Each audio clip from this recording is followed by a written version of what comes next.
accidentally shit my pants. I squatted. I'm sitting there shitting over this log. Like, damn, I got to shit right in the field. Some of my soldiers are looking at me laughing. They're like, "Hey, Sergeant Ritter." I'm like, "What?" They're like, "Man, you didn't bend over far enough. So all you're doing is shitting right into your BDU bottoms." I'm like, look down. I have any underwear on. I'm like, fuck, I am just shitting all of my BDU bottoms. So that kind of stuff happens, I Shit. mean, Hey guys, thanks for watching the Trunk Tales. Don't worry, Nona and I will be back very soon for He's Wrong, She's Right. But for now, this is an advanced preview of our new show, The Trunk Tales, with myself and Grimsy News. Check it out, get subscribed, and we will see you on both channels very soon, I hope. And I do want to say thank you guys for supporting those of you that have stayed channel members on He's Wrong, She's Right, even though we haven't uploaded in several months. We do appreciate your support, and we are coming back. We will have a lot of great content for you guys, and it should be coming very soon. So enjoy this episode of the Trunk Tales. And if you're not subscribed, go check it out. And if you're new to the Trunk Tales, or if you're watching the Trunk Tales as it comes out, go get subscribed to our other channel. He's Wrong, She's Right. All right, guys. Thank you very much. Have a wonderful week. Welcome to the Trunk Tales. I'm Andrew. My co-host Grimsy is here, and today we're joined with Sergeant Major retired, correct? Chuck Ritter. Sergeant Major retired as of 1 July. Yep. That's amazing. How's it feel? Feels amazing. It was a good career, but it's time to do other shit. I can imagine. So today, we wanted to talk about some of the things that happened with you over the course of the last couple of years, specifically regarding an article that was published that was, I read the full thing, for the first time earlier after you told me how to search for it. And I want to point out that above your picture at the top of the article, I love the title they gave you, Sexting Sergeant. It's amazing. Sexting Sergeant is insane, bro. They demoted me too, so that's cool. It's like, fuck, man, why can't it be Sexting Sergeant Major? Yeah, that's insane, bro. If I remember when this goes to editing, I'll put that screenshot in there, because as soon as I saw that, I was like, I know this article is going to be amazing. Oh yeah, there's some better headlines if you really if you go in the deep bowels of Google, because I was in like 13 tabloids besides those ones. Man, some people picked some good names. They were all basically cut and paste of the Jack Murphy article, but some people were pretty creative with what they were labeling me. Yeah, I know back in the day, and I'm sure it's still the same, probably just, a variation of it with AI and everything now. But a lot of these publications, they take, like from the AP, for example, right? They take the article and it's pulled in over an RSS feed, and then they'll have like an editing software, AI, or sometimes even a real human editor. They'll go through and swap out they'll pull out their thesaurus and say, I don't like this word. Let's change it to this word. And that's all they really do to it. Yeah, that's all it was. It was all like just a slight recreation of the original article. Yeah. Did you have a chance to read it? I read enough. I definitely read enough. Yeah.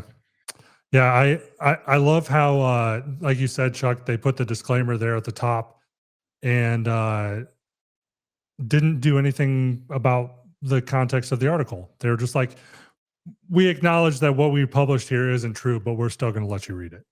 Yeah, and they only did that after a pretty serious online fight where Anthony Anderson, who runs Stolen Valor, we went after him, and they're like, "Well, you got to sue us." It's like, well, litigation costs money. You know what doesn't cost money? Telling the truth. So what happened was we ended up harassing. We weren't harassing. We're just going after the author of the Daily Mail article and everyone else to the point where they're like, "Okay, hey, we're not going to take it down, but we'll put this initial disclaimer." And we're like, "That's not good enough." Once they put the second one on there, like, all right, we'll leave you alone now, because at least it shows that this article's not true. And it still serves. I think it's a good point. Like, hey, you can go through this bullshit, and people can come after you and attempt to ruin your reputation, and for no money. Like, I didn't spend any money on litigation or lawyers, and you can actually fight back and get this stuff taken care of, right? Especially if you're in the military, because what they love going after people in the military, that because they know that your chances of being able to sue them for libel are almost nothing, because you could win in court, but if you can't show like physical damages, you might get awarded $1. So you're going to spend $35,000-$40,000 to go after somebody and win $1. And they know that. So a lot of these people have no problems going after military people by name, because they know that they're relatively safe from you doing shit about it. Even in the UK, like Daily Mail, like where it's pretty easy to sue somebody for libel. They knew, okay, this dude's a soldier. What the fuck's he gonna do about it? Yeah, and I mean, a lot of times as well, you're probably not going to have the funds yourself to be able to afford to, an attorney. I mean, Yeah. these days attorneys are outrageous what they charge, and their retainers. Crazy. We just had to hire one recently. It was like 10 grand retainer, and they were billing at like $350 an hour. That's insane. Yeah. Well, usually I have my nut for that money. What? I mean, fucked up. What are they talking about? I usually have the cease and desist letter that Jack Murphy sent me, like hanging right behind me. I think I took it to work because I was showing somebody, but I've definitely framed that and put it up. When he said he was going to sue me for what he did to me, I was like, "What the fuck?" Oh yeah, I remember that. You had pretty posted cool. that. Yeah. What did I do with it? Is it here? Nah, I must have taken it to work, showing somebody. Yeah, but I keep it on the wall right behind me. Just as I figure if you're going to spend $600 to a pretty powerful law firm to tell me you're going to sue me over some stupid shit that you did, that's a pretty good gift from somebody I don't know. Like, you're gonna spend $600 and send me an overnight package. Like, I'll frame that, put it on the wall. Like, I mean, that's amazing. The length that he went through to do that, and then to still be writing is insane. That's a testament to like we were talking about before the show. If you have an audience of some kind, you can say whatever you want because your audience doesn't care if you're right or wrong. They just know, oh, you created a new hit piece. Now I'm invested in what this hit piece is, and if it comes back being wrong, I don't care because I've already bought in. I mean, I think that's the issue nowadays, ain't it? Like, you don't have to be right. You just have to be the first one to put it out there. Yep. You know what I'm saying? You don't have to be right. There don't have to be no truth in what you're saying.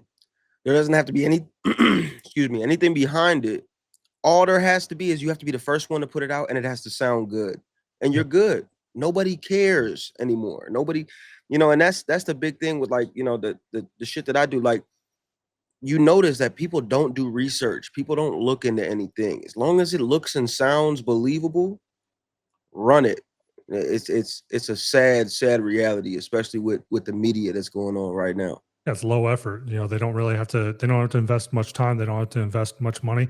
The thing that drives me crazy about it as well is when something major happens and I'm going, jump to Google. I usually do that still before going to any AI chatbot because all they're doing is, scraping these sites to find the same information I'm going to read anyways.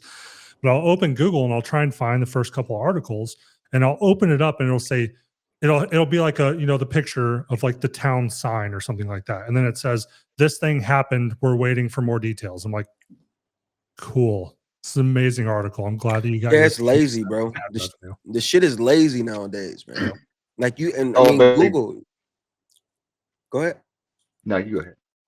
Google is basically obsolete at this point. Yep. You can't find shit on Google. There's nothing you can find on Google no more. If you want to look for something, you got to deep dive because Google gives you exactly what you don't want to see. Yep. There are people, so you can use I can't remember what it's actually called, but in search, you can frame your search in such a way that you can ask Google to search a specific website for what you're asking for. And basically people use it to search Reddit because Reddit's search feature sucks. So they use Google and they say on Reddit, find this information about Chuck Ritter, for example. And, the r/JSOC archive or whatever it is will pop up with people talking about Chuck Ritter. And it's crazy. It used to be such a useful tool. And nowadays AI highlights and everything like that, you read it. I just had one. I was looking up a specific statistic, and in the AI overview itself, it was contradicting itself. So I clicked the links to its sources, and the source was actually clear. So it misinterpreted the actual source and contradicted itself. It was something about, oh my God, what was it? I can't remember. It doesn't matter. But was it Dixon Butts? Are you looking at Dixon Butts? Yeah, probably. That's exactly what it was. The number of them that have been in what's his name? Yeah, Jack Murphy in his face. Yeah. So Correct me if I'm wrong. I remember there was a video a couple years ago where I believe you were helping one of the soldiers move or get some of his possessions or something like that. Was that related to the case? That was a couple photos. I'd hired the soldier to him and his son came over and fixed one of the rental properties. Did a bunch of work on it, and that was the soldier that actually put me in the tabloids. He was the one that actually his con artist wife with him went to Jack Murphy with this stuff. He was mad because I'd fired this guy in Syria. I was a Task Force Syria Sergeant Major in 2020, uh, over about 1,200 people, and he was just a guy. He was very competent at what he did. Phenomenal communicator, phenomenal JTAC, somebody that calls in aircraft, but he just, because of his ego, had made a number of pretty stupid decisions. Four to be exact. The fourth decision is what got him fired and removed him from his team, kicked him out of country. And he held that against me. And when I fired him, I said him down. I was like, "Hey man, I'm doing this. I'm not doing this because I'm trying to be an asshole. Like I would like you to check your ego because that gets in the way, prohibiting you from making clear decisions. And I hope that this is a pretty big blow to it, so you can get your shit together. You're gonna spend a year on the B team, and then you have a chance to go back to a team." I left. New guy came in, put him back on a team, and he was like, "Oh yeah, Chuck was just trying to fuck me over." And then he ended up with this con artist who I'm going to talk about this story in a minute. I'm not going to tell you right now, but we're going to come back to this thing about how she made it this whole fictitious person who was supposedly a seventh group sergeant major who was her dad, and she was texting him from the line, convincing him that Chuck Ritter was this bad guy going after him, which is all bullshit. Like this is some crazy shit we're going to go into that's fucking unbelievable. And I wish those guys were on here. I do have all the documents and sworn statements if you ever want to see them, but so years after I fired this guy, like people kept telling me like, Chuck, this guy's coming to the office saying how you're fucking him over and you're behind all of his problems in life. I'm like, man, I haven't even talked about this guy. Like I don't think about him. Like I don't. That's fucking weird. It kept happening, and then next thing you know, um, I'm in a bunch of fucking tabloids. And then, but once that was done, like it was like a year and a half later, all this other crazy shit kept happening. I kept having people come to my office, investigators like, "Hey, I'm investigating this female. You know her?" And they would give me a name. I'm like, "I don't know who that is." Like, no, you just knew her under this other alias. She has all these aliases. I'm like, oh, okay. And I would give them the investigation that was on me, and they'd be like, "Oh shit, this chick is a con artist, right? Because she's ruined like 33 careers or something like that." Like, okay. And then like all this crazy shit like that kept happening. And then one day I'm in my office. I was over at the NCO Academy, the Special Operations NCO Academy. And my ops sergeant comes in. He's like, Chuck. He's like, I was getting a tattoo, and I'm sitting there talking to my tattoo artist, and he calls his girlfriend, and she's coming to bring lunch, and she walks in, and it's this girl that was on Jack Murphy's Twitter, like just saying all this shit about you, the one from the article. I'm like, what? And I went home and I was like, man, this is crazy. I had this overwhelming feeling like God was telling me, like, you got to reach out to this guy because something's not right here. Like, this isn't like something isn't adding up here. And I was trying to fight it. And finally I just texted him like, hey man, I was like, I don't know why, like I'm reaching out to you. It's probably stupid, but I got this overwhelming feeling like God is telling me I have to reach out to you, even though you try to destroy my career in life. And he hit me back right away. He's like, wow. He's like, this morning I was praying to any power out there. I was like, because I'm on the verge of just like off of myself because I ended up getting involved with this con artist chick. He's like, you're not even gonna believe what I have to say. He's like, maybe you don't want to talk to me. He's like, the last person I ever thought would reach out to me is Chuck fucking Ritter. And then he told me, he's like, you know what? When you fired me, he's like, you told me that my ego was in the way and that you were doing it because you were hoping I would check my ego. He's like, you were absolutely right. And I didn't see it that way. I just thought you were trying to fuck me over. So it was like 2 days later, he comes over to my house. He puts his phone outside. He's all paranoid. He's like, man, I want you to think I'm like here in false terms. And he tells me this crazy ass, unbelievable fucking story. I'm like, what? Fuck? No way this shit's real. He's like, look, man, you're not gonna believe me. He's like, here's a bunch of numbers to her other victims, to include her first ex-husband, all these people. Just talk to them. So I start calling these people, and they're telling me like the craziest shit ever. I'm like, man, this is some wild shit. So at the end of the day, like, I ended up going to court with him and his mom and helping him out, and like being just a mentor to him, and then hiring him and his son to come fix the rental property. So he made some poor decisions. He ended up getting kicked out of the army. He ended up losing a special forces tab. Um, but to the now, what he couldn't do before is we were outside of a courthouse not too long. What's last year? And he looked at me. He's like, you know what? He's like, I wasn't much different from this crazy chick. He's like, I couldn't admit my own faults. I couldn't admit when I was wrong. I was real fucked up. My ego was in the way. He's like, I put myself here. I deserved all this. Like everything I did to get out of the army, like I did that. He's like, that was nobody else fucking me over but me. And I was like, damn man, I'm really proud of you, man. I would never think I would hear you say that. But that's fucking awesome. You know, I can respect. Okay. It's pretty badass. Okay. We just heard a whole lot of shit. That was a whole hey, I'm not gonna lie to you, that's a whole lot to take in. Yeah. That's some shit right there. Okay. So what I really want to do is I kind of want to start from the very beginning and just give us a little bit of background on your on the military side of things. Because I know you said when you fired him, it was from a place, I think you said it was in Syria. What I want to do is kind of get a little bit of it doesn't have to be extensive, but just get a little bit of background for the military from where you started to kind of where you ended, so that we can kind of fill some of that gap. All right, so that was 2020, right? We go back. I joined the army in 1998. I was a young infantryman, and I fucking sucked. I failed my first drug test coming to the military. That was a whole shit show. When I actually made it in the military, like my first PT test was like 93 or 94 points out of 300. Abysmal failure. You got to score 180. It was just like this fat piece of shit. 24-mile, 2-mile run. Anyway, somehow I made it, and I had leaders that took care of me, gave a shit about me. It's probably why I like to give a shit about people, because I wouldn't be here today if people hadn't actually invested. Like I had a $70,000 credit card fraud charge on me. Failed my first drug test for the military. I was a fat piece of shit in basic training, right? So, but I got fired from Mazio's once because I decided I got promoted to shift manager. I decided it was a good idea to take some acid. So I was like, man, I can't fucking close. I just wrote a note. I was like, I'm real sorry. The quarters are like talking to me, or whatever the fuck I wrote. And I was like, fucking walked out and got fired from Mazio. Anyway, that's the kind of person I was coming into the military. Now, And okay, real quick, what made you want to join the military? You know what I'm saying? Because from what I'm hearing, respectfully, you were kind of a fuck up, right?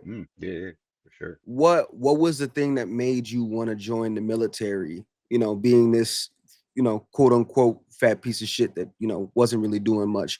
What was that drive that made you say, "Fuck it, I'm going to the military"? I don't think I had a choice. Like when I failed the drug test, I did it on purpose. I'd been talking. I was going to this special school because I skipped so many days of school. I don't think I ever like actually passed a class. I was going to the special school that they'd built for like people that were pregnant or coming out of juvenile hall. And I was just sitting on like this algebra class, and this recruiter kept bugging me. I'd thrown a party one weekend at my house. He came on a Sunday. I'm like cleaning up the house because I wasn't supposed to be in the house. I was cleaning it up so I could get back out and live in the trailer where my parents were making me stay when they were out of town. And I get this knock on the door, and I'm all hungover. And it's this fucking recruiter in uniform on a Sunday. And he's like, "Hey man, you kept telling me when I worked at Radio Shack next to the recruiting station, which is where I got fired from for the $70,000 credit card charge." He's like, "You kept telling," which he didn't know about the time, by the way. Anyway, he said, "You kept telling me that you want to join the army, but you're not done with school yet." I'm like, "Yeah." And he's like, "Well, check it out." And he fucking pulled out my high school diploma and my transcripts. And he's like, "The school has agreed to let you graduate if you come to MEPS with me tomorrow, the processing center tomorrow, and join the army." I'm like, "Shit." So he left. I told him I'd go. I called one of my buddies up. I'm like, "Yo, bring over all the weed you got right now, because I got a drug test I got to take tomorrow." Right. So he's like, "What the fuck?" So go to MEPS, get my high school diploma and my transcripts. Like 2 weeks later, he's like, "Oh man, you failed the drug test." And I'm like, "Oh, that's weird." But I had my high school diploma and my transcripts. Well, a year later, I was trying to get my shit together. I was in college. I had a free ride because my mom was an instructor at this college. Man, I failed some other stuff, but I failed bowling class. So when I failed bowling class, and I was like, man, I gotta do fucking something, because this is not working out. How the fuck do you fail bowling? Man, I don't really know, to be honest with you. Really, I was going to the back smoking weed with the owner, because I was friends with No, the yeah, that checks owner's out. son. Okay, Yeah. feel that. That's hilarious. But really, the instructor told me, he's like, "Man, if you just would have came out and like just rolled a couple balls, like not that fucking Would hard." have just passed you right away. So yeah, I was like, man, I gotta do something. I was like, I gotta join. So when I went that time to join the army, I had to get like letters from congressmen and everybody else because of the failed drug test and all the other bullshit.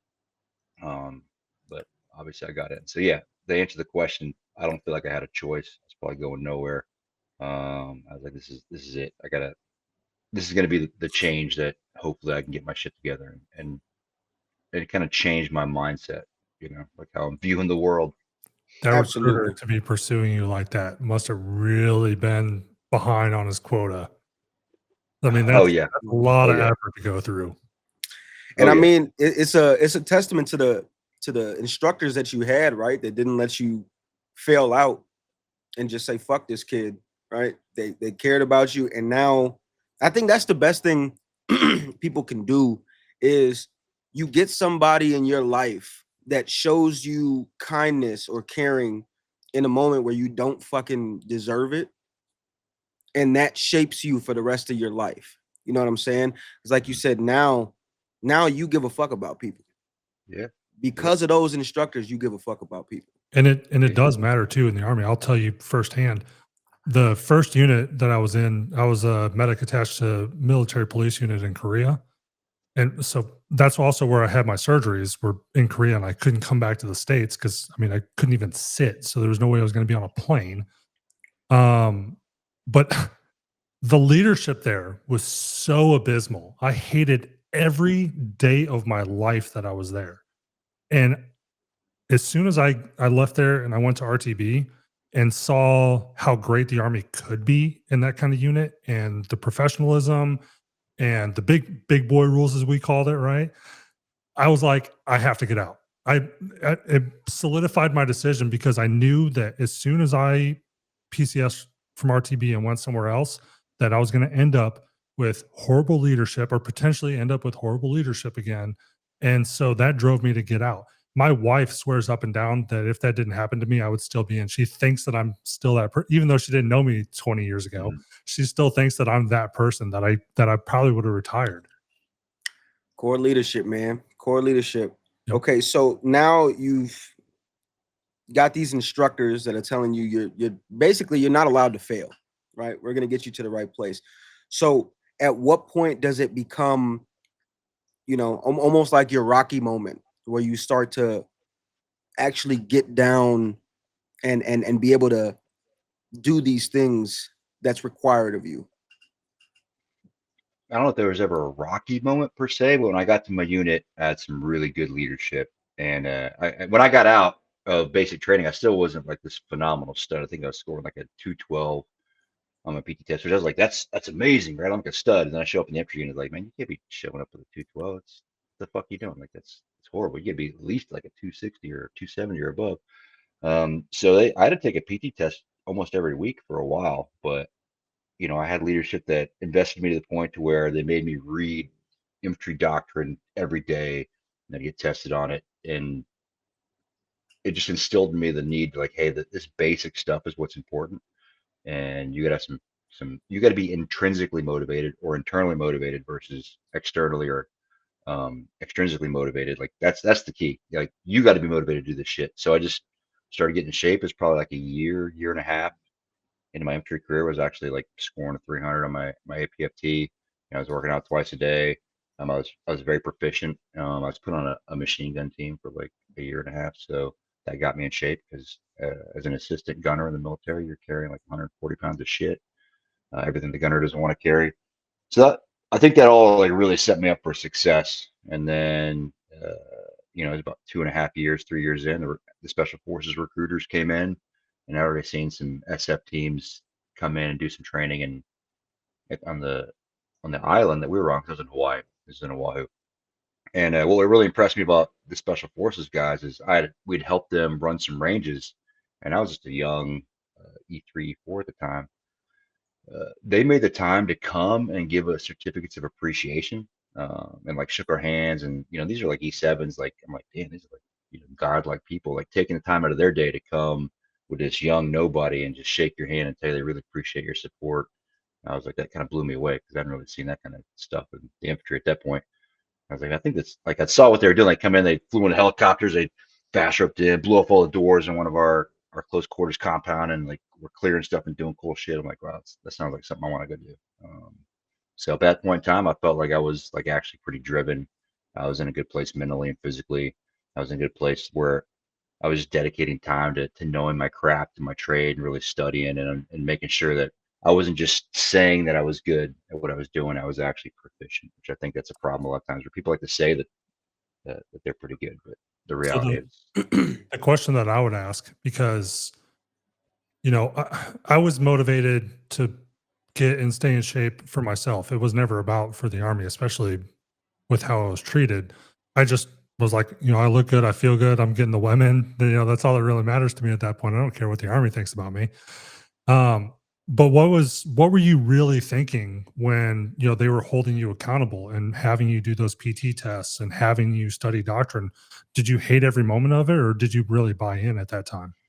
no, I was bought in. I had a whole thing. There was like the Spec 4 Mafia is a thing, right? So all the team leaders there were this game where I would be a little bit, I'd make an insult or do something stupid to where they'd have to smoke me. But that was the game. As okay, man, I got to get in shape. So I'll do some stupid shit during the day. You guys will smoke the hell out of me. On top of working out like twice a day too. So I was bought in at that point. I'm like, let's go do this. Let's just be good. Not that like when I first came in the infantry unit, I was obviously a dumbass trying to learn my way, but I got to the point to where I was like, okay, like I feel like, um, you just got to be bought in. It's a hard life in the military like that. Like even as a young infantryman, you're showing up early as shit. You're doing PT every day. You're there just training hard. You're out in the field a lot. Like I mean, shit. To this day, I think that we're out in the field training more in the infantry than I was a lot of times in special forces, just because it's just the nature of the beast. You're just always out in the field. It's a rough life, but it's fun. And I think that if you're driven to actually just be good at what you're doing, man, you'll be successful. I I it always amazes me. I get so motivated when I hear people talk about like when they were actually motivated and driven. I'm like, fuck man, like these guys really do enjoy this. They really believe, everything that they say.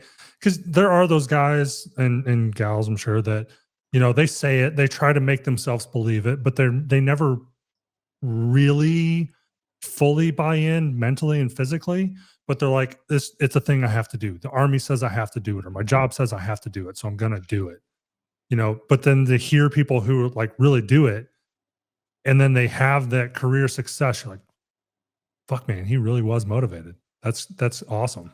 Yeah, I think that's when you really got to make that transition of doing things for yourself. Like when you can really be truly intrinsically motivated, like you're doing this shit because you want to be good. Like I know even if I got to go clean a shitter, maybe it's just clean a shitter, but I'm putting my name on that. And so I'm going to make sure that's the best shitter cleaning job anybody's ever seen because not only my reputation, but it's my internal fulfillment. If I go home knowing that I slacked on that, because how you do anything is how you do everything. So if I'm going to fuck up that shitter because I'm a lazy piece of shit, that's how I'm going to do everything. And people should know, like, man, like when Chuck goes and does something, he's just going to fucking, he's going to be committed no matter what it is. And I think once you start living your life that way and you're like, man, these are my internal core values, I'm not going to shirk that. Like, um, doing what's right, regardless of consequences, is something I'll always live by. It's the way I got shot up in 2013 to the point to where I died on the operating table, and it took me a while to fucking recover from that. But it was going out to save a wounded Afghan in a kill zone. But that's how I live my life. Like, no, like this is going to be risky. I'm going to go out here in this close ambush, and I'm probably going to get fucked up. That's okay. It's worth the risk because this is the right thing to do. I don't know this dude. I don't share his culture, his religion, but he is our Commando, and if he's captured, that's success, or that's failure for us, not success by any means. So this is the right thing to do.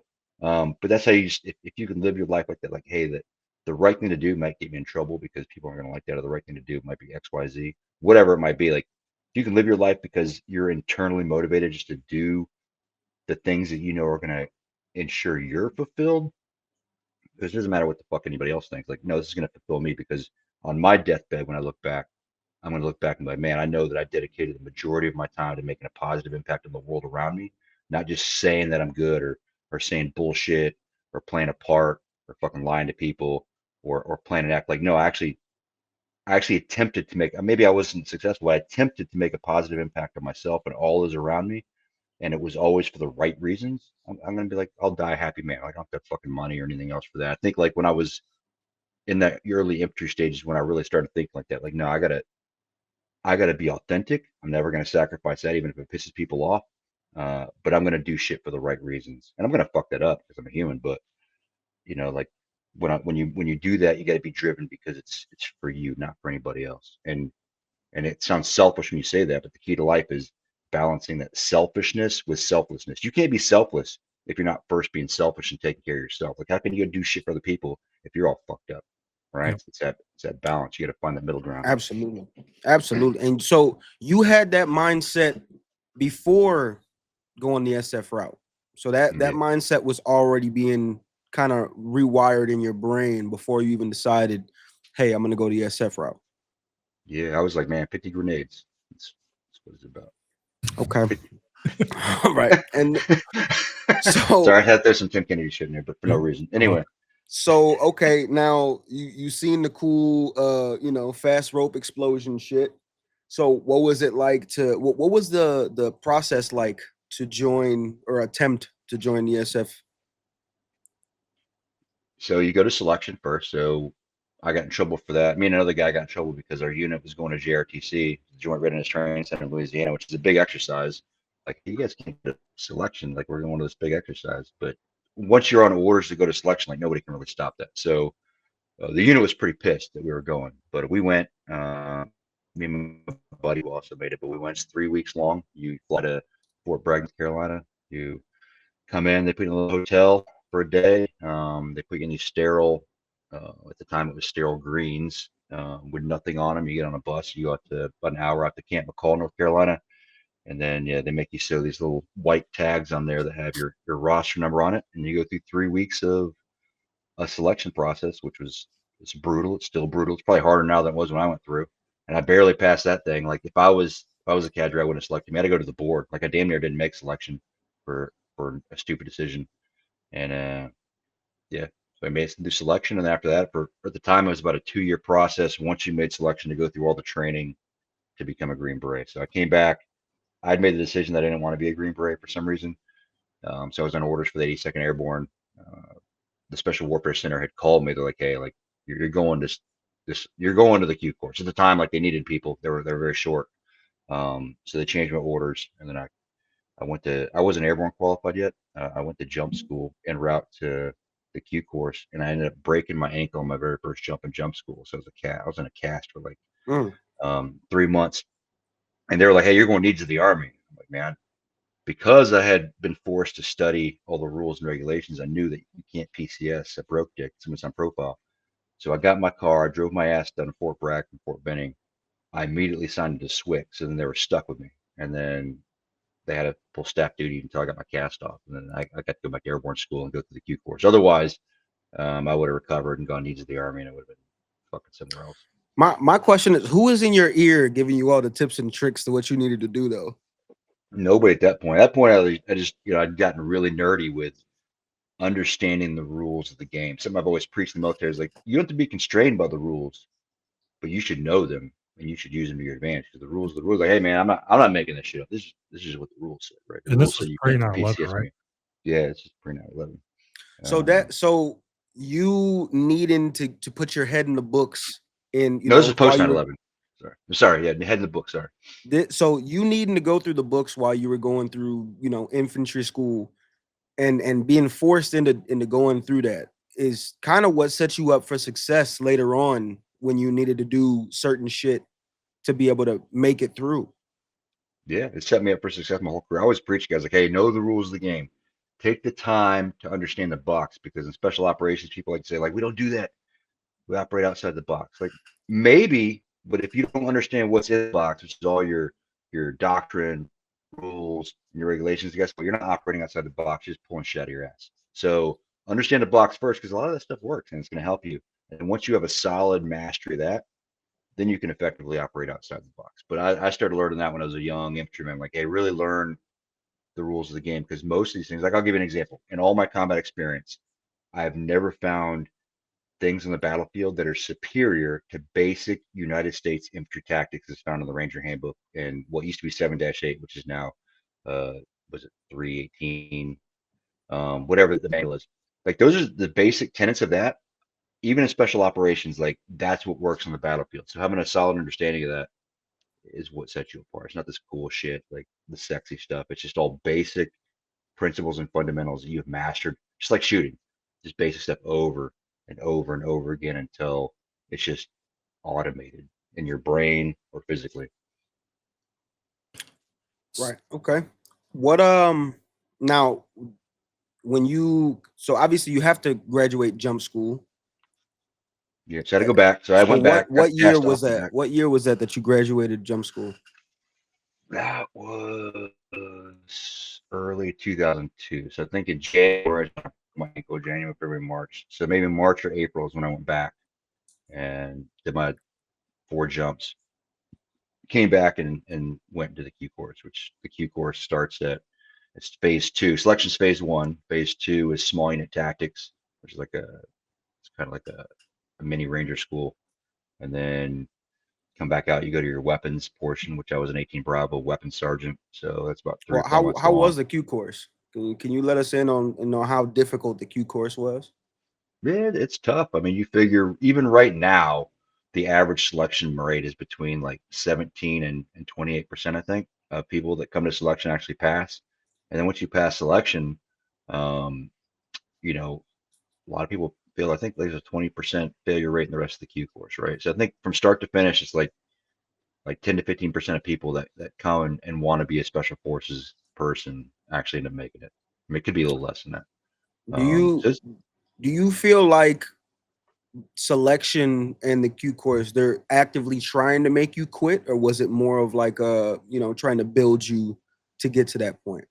nope, nobody's ever trying to actively make you quit. Back selections is very professional. Like they don't tell you anything. They're they're almost like robots out there, right? And if you voluntary withdraw, then we don't want you anyway, right? Like we want you to be able to. The way selection is set up is it's all individual events at first, so we're putting you under a lot of pressure. Like you're out in the woods a day and night for hours, just land nabbing on your own. You're doing individual rucks and runs.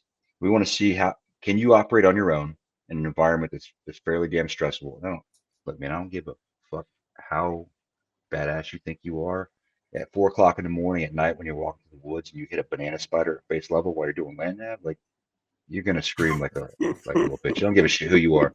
That's fucking terrifying, right? And that will make yeah. So that's a good test right there. Like shit, there's a couple times I thought about quitting. I'm like, I don't know if I want to hit another banana spider. Anyway, Yeah, yeah, that'll do it. That'll do it. especially when you're hauling ass because you're like, oh, you're trying to, like that thing's somewhere. I don't care if those things don't hurt when they bite that much. That's a big ass spider. Anyway, and then when you move into a team phase, team week. So now we want to see is like, okay, you can operate individually. Now when we put you in a super high stress environment and it sucks and everybody wants to quit, are you still going to pull your weight? Right? And everybody we're looking at like, is this guy shaman? Like, are you still going to pull your weight? And when it's impossible shit, or are you going to start slacking? And then it goes back to like a really difficult individual event at the end. But that's kind of what you're looking for in selection.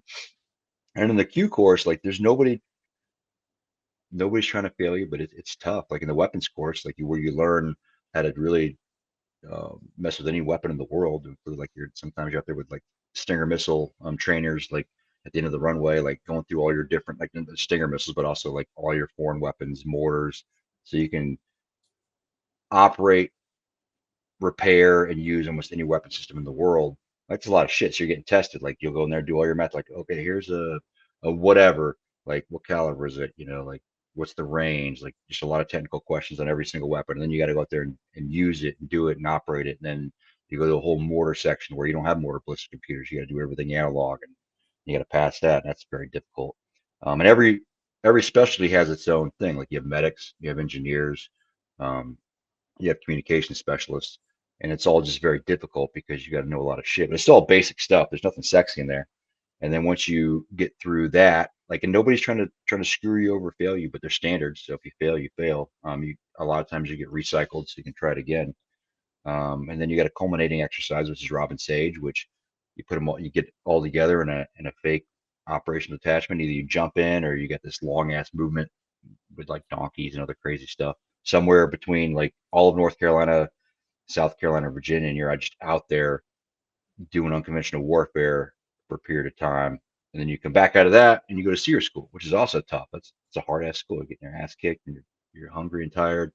And then you got to go learn a language. So the last thing that we did, and they sometimes they change up where these things are on the Q course. But for me, the last thing was language school, where it was like 3 months learning French, which you got to maintain that language your entire career. You get tested on it every year. So I'm really Did you glad I was choose tested on French? Did you have a choice in that? Absolutely not. Okay. I'm about to say, I don't know what the fuck would make you choose the wee fucking language, but all right. Yeah. I got a lot of French friends, but let me tell you, like, I did not enjoy speaking French. Can you still speak it? I'm not trying not to. I'm not can.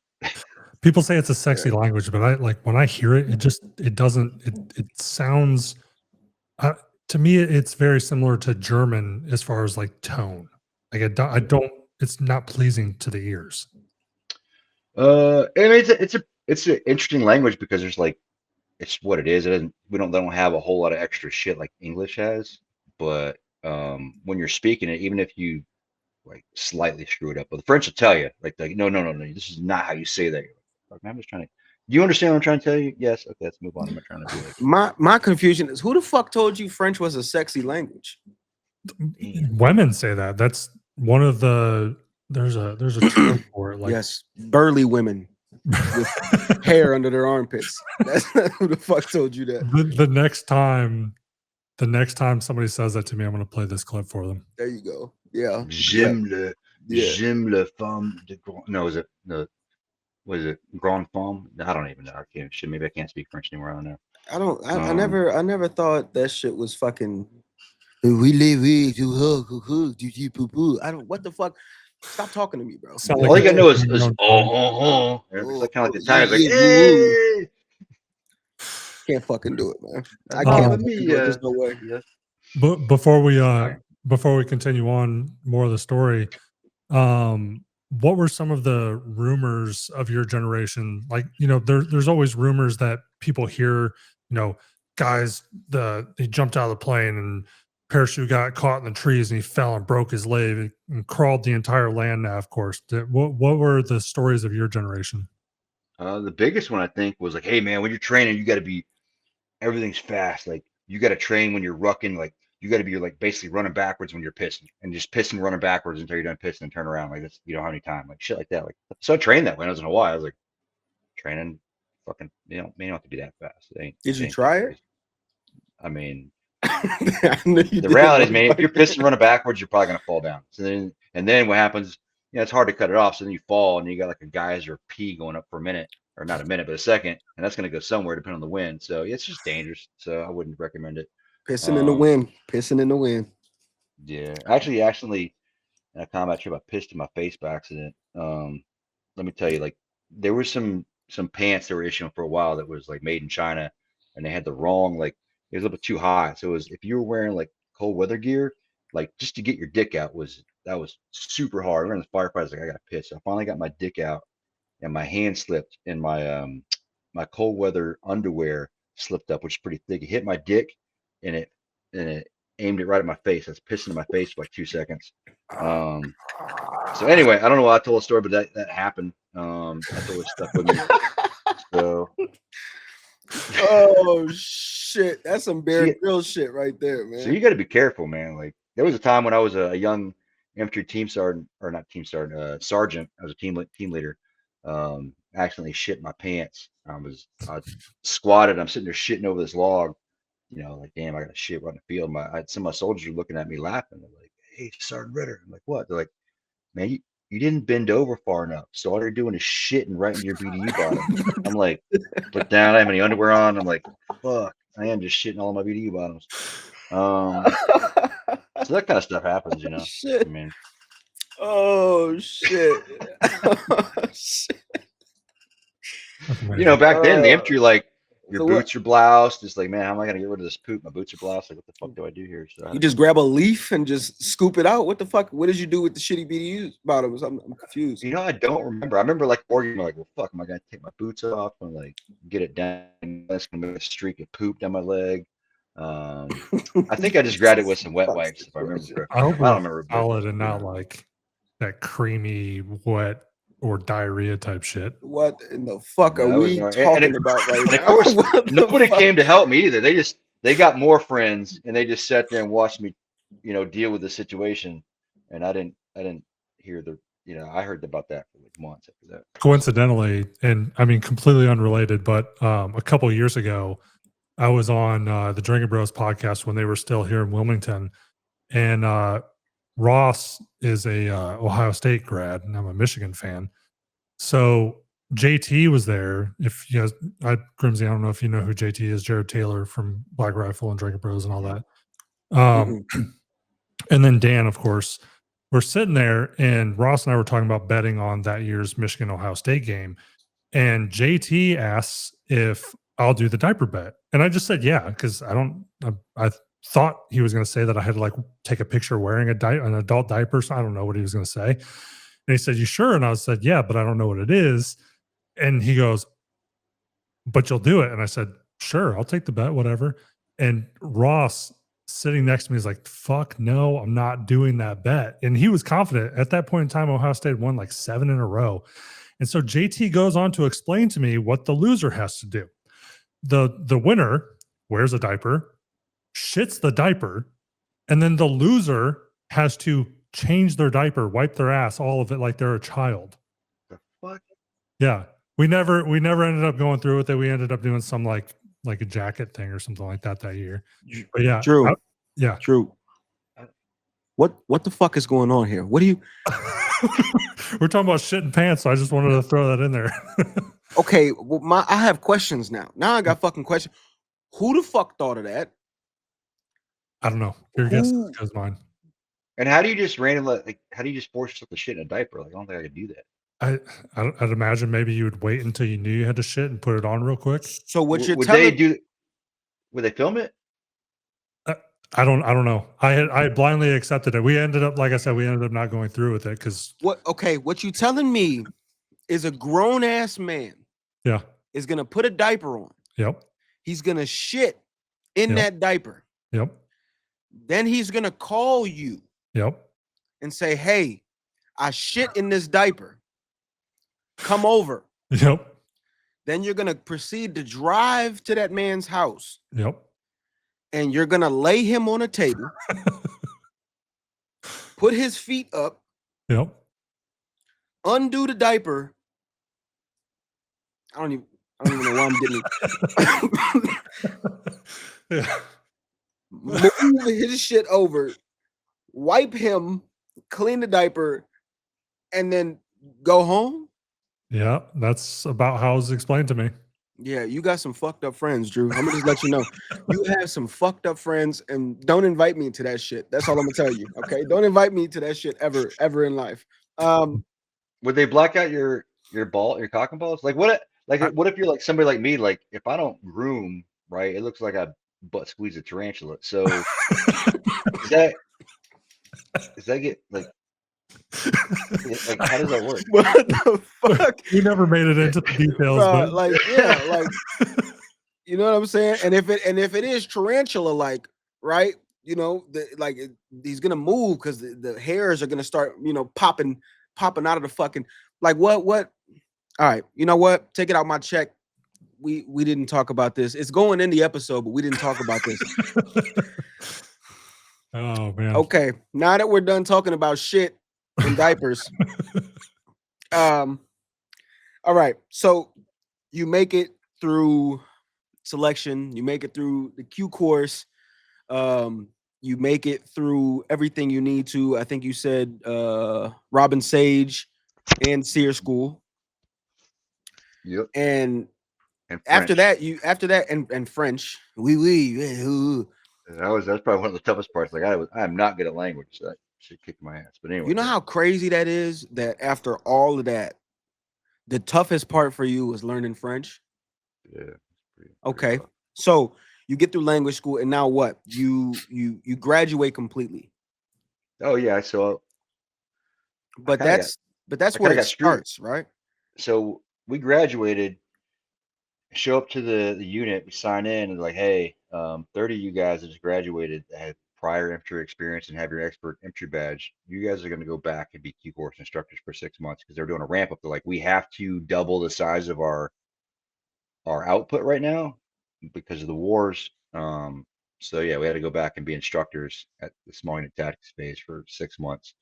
I'm thinking we're about to get on a bird to go to Afghanistan. Came back and then was on a bird to Afghanistan like 3 weeks after. Okay, wait, real quick. What when 9/11 happened? Do you remember where you were at? Yeah, I was in Hawaii. Yeah. What stage were you at in your career when 9/11 happened? I'd already gone to selection, so passed special forces selection at that point, and I was just in Hawaii, getting ready actually to go to the 82nd Airborne Division. So I got woke up, really early in the morning there, and I was like, holy shit! And then it took like 2-3 hours to get into work, which is normally like a 5-minute drive because of the gates. It used to be open post. There was no, there was no like hard gate. People just see your sticker and tell you to come on in.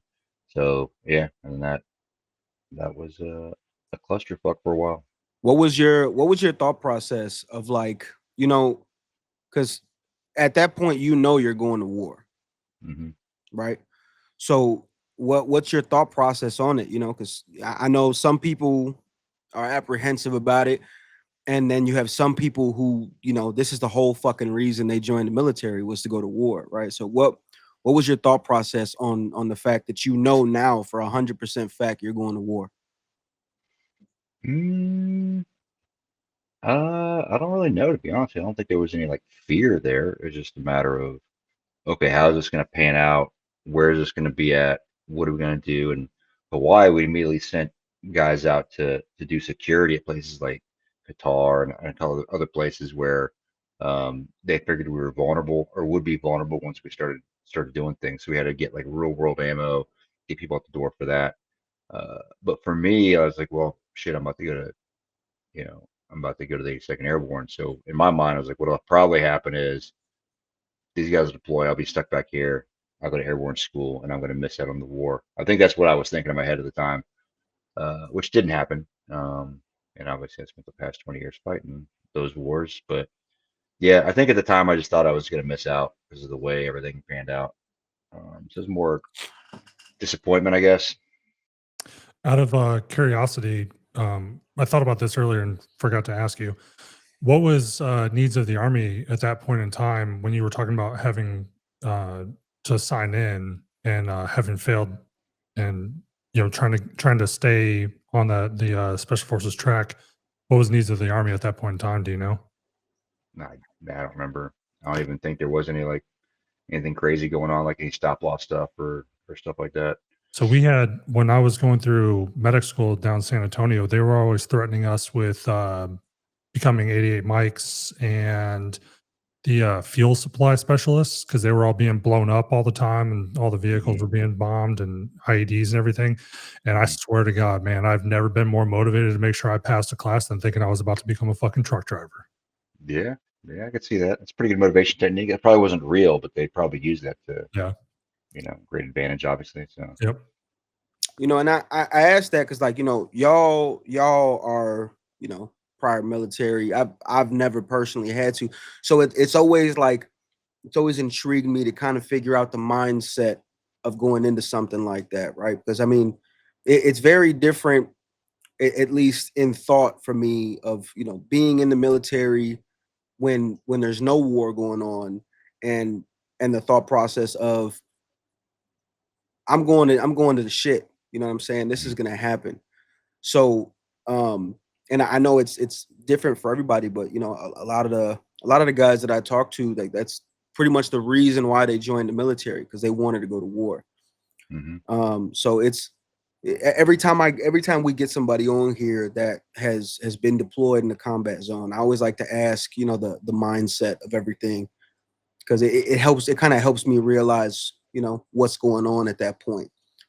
I think it's like a football team, right? If you're playing like a professional sport and you're training all the time to play the game, like you want to go test yourself on the field, right? You want to go. How would it feel if you spent 10, 15 years as a professional sports player?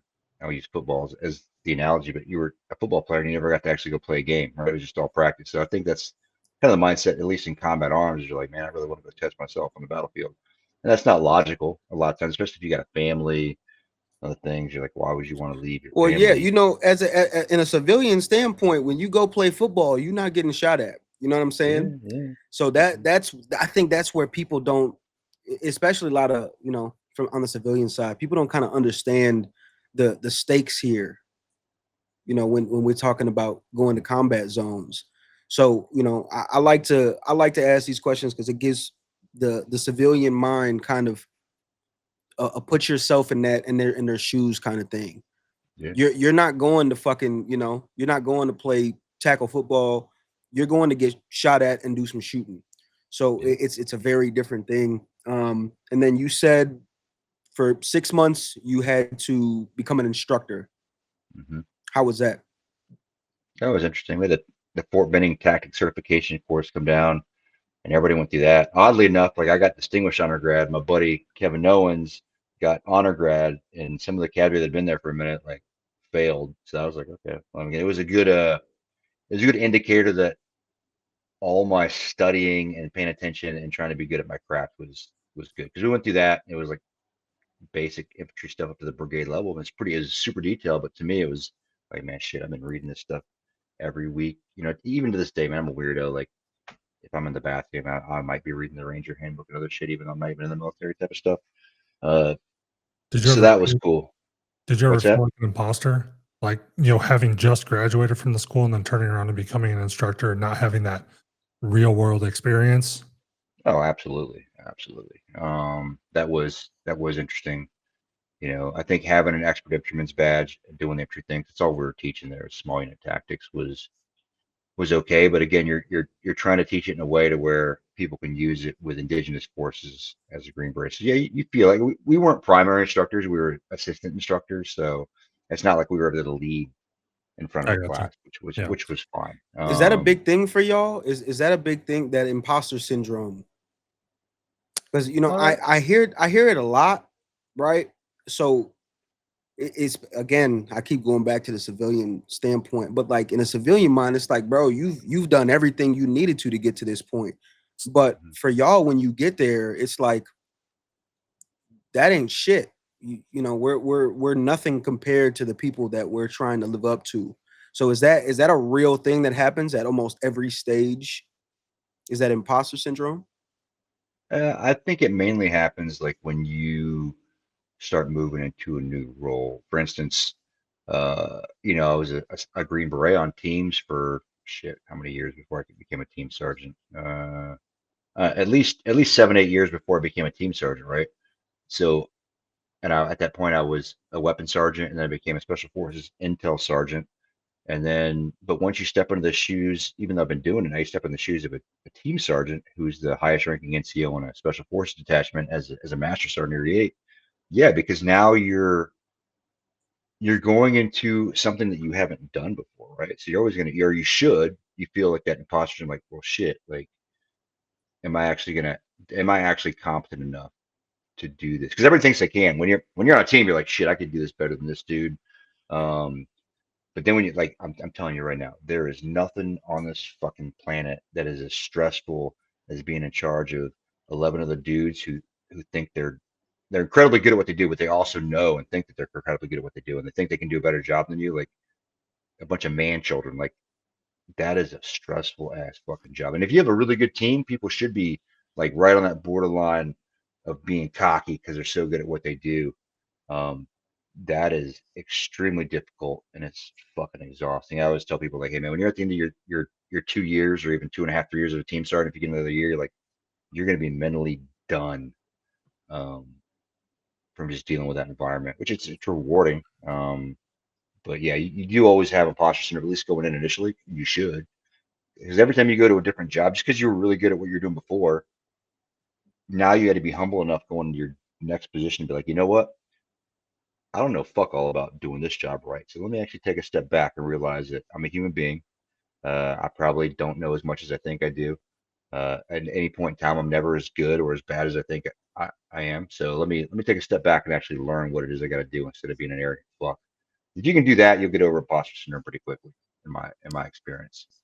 My one time when it really hit me was when I got to RTB, and it was one of the first times that I was instructing RFR class to one of the classes. And what it was for me was the fact that because everyone's stripped of rank and everything like that, you don't know out of that class of 300 people or whatever in the Derby Dome, how many of them are also medics? How many of them are E5, E6, E7, whatever? They have they've deployed, have done the job for years, or, whatever, and they're just there to, get another tab or school under their belt for promotion. And I remember going up on that stage the first time to teach RFR class and being like, these guys are going to fucking crucify me because I'm going to say something wrong, or I'm going to use the wrong terminology this time, and I'm going to space out or whatever. It ended up not happening, but I was genuinely nervous that there was going to be somebody in that room, and one day I might be under their command, and they're going to remember that I was the jackass up there teaching them RFR class. Yeah, that's a real thing, right? Yep. Yeah, especially if you don't know. Yep. If there's people that are better than you. Yep. Yeah. Absolutely. So, okay, you go through your 6 months of instructing, and then what happens from there? Show back up 3 weeks later in Afghanistan. As a brand new cherry Green Beret. Get to Kandahar, Afghanistan. There for about 2 weeks, waiting on a flight out to the fire base where I'm going to go. Get on a Chinook. I'm all kitted up, like just brand new kit. Yeah, like flying out here, going to go to war. We fly into the fire base, about an hour and a half flight in. Ramp drops in the middle of nowhere, and as I'm coming out, it's like a bunch of dudes, like jacked fucking dudes in ranger panties with their shirts off and like goggles on, all tan and riding four wheelers. I'm like, holy shit, what the fuck? And there's definitely gun trucks out on the periphery, like pulling security, but definitely not what I expected. Like, hey, get your shit, get on the back of this four wheeler.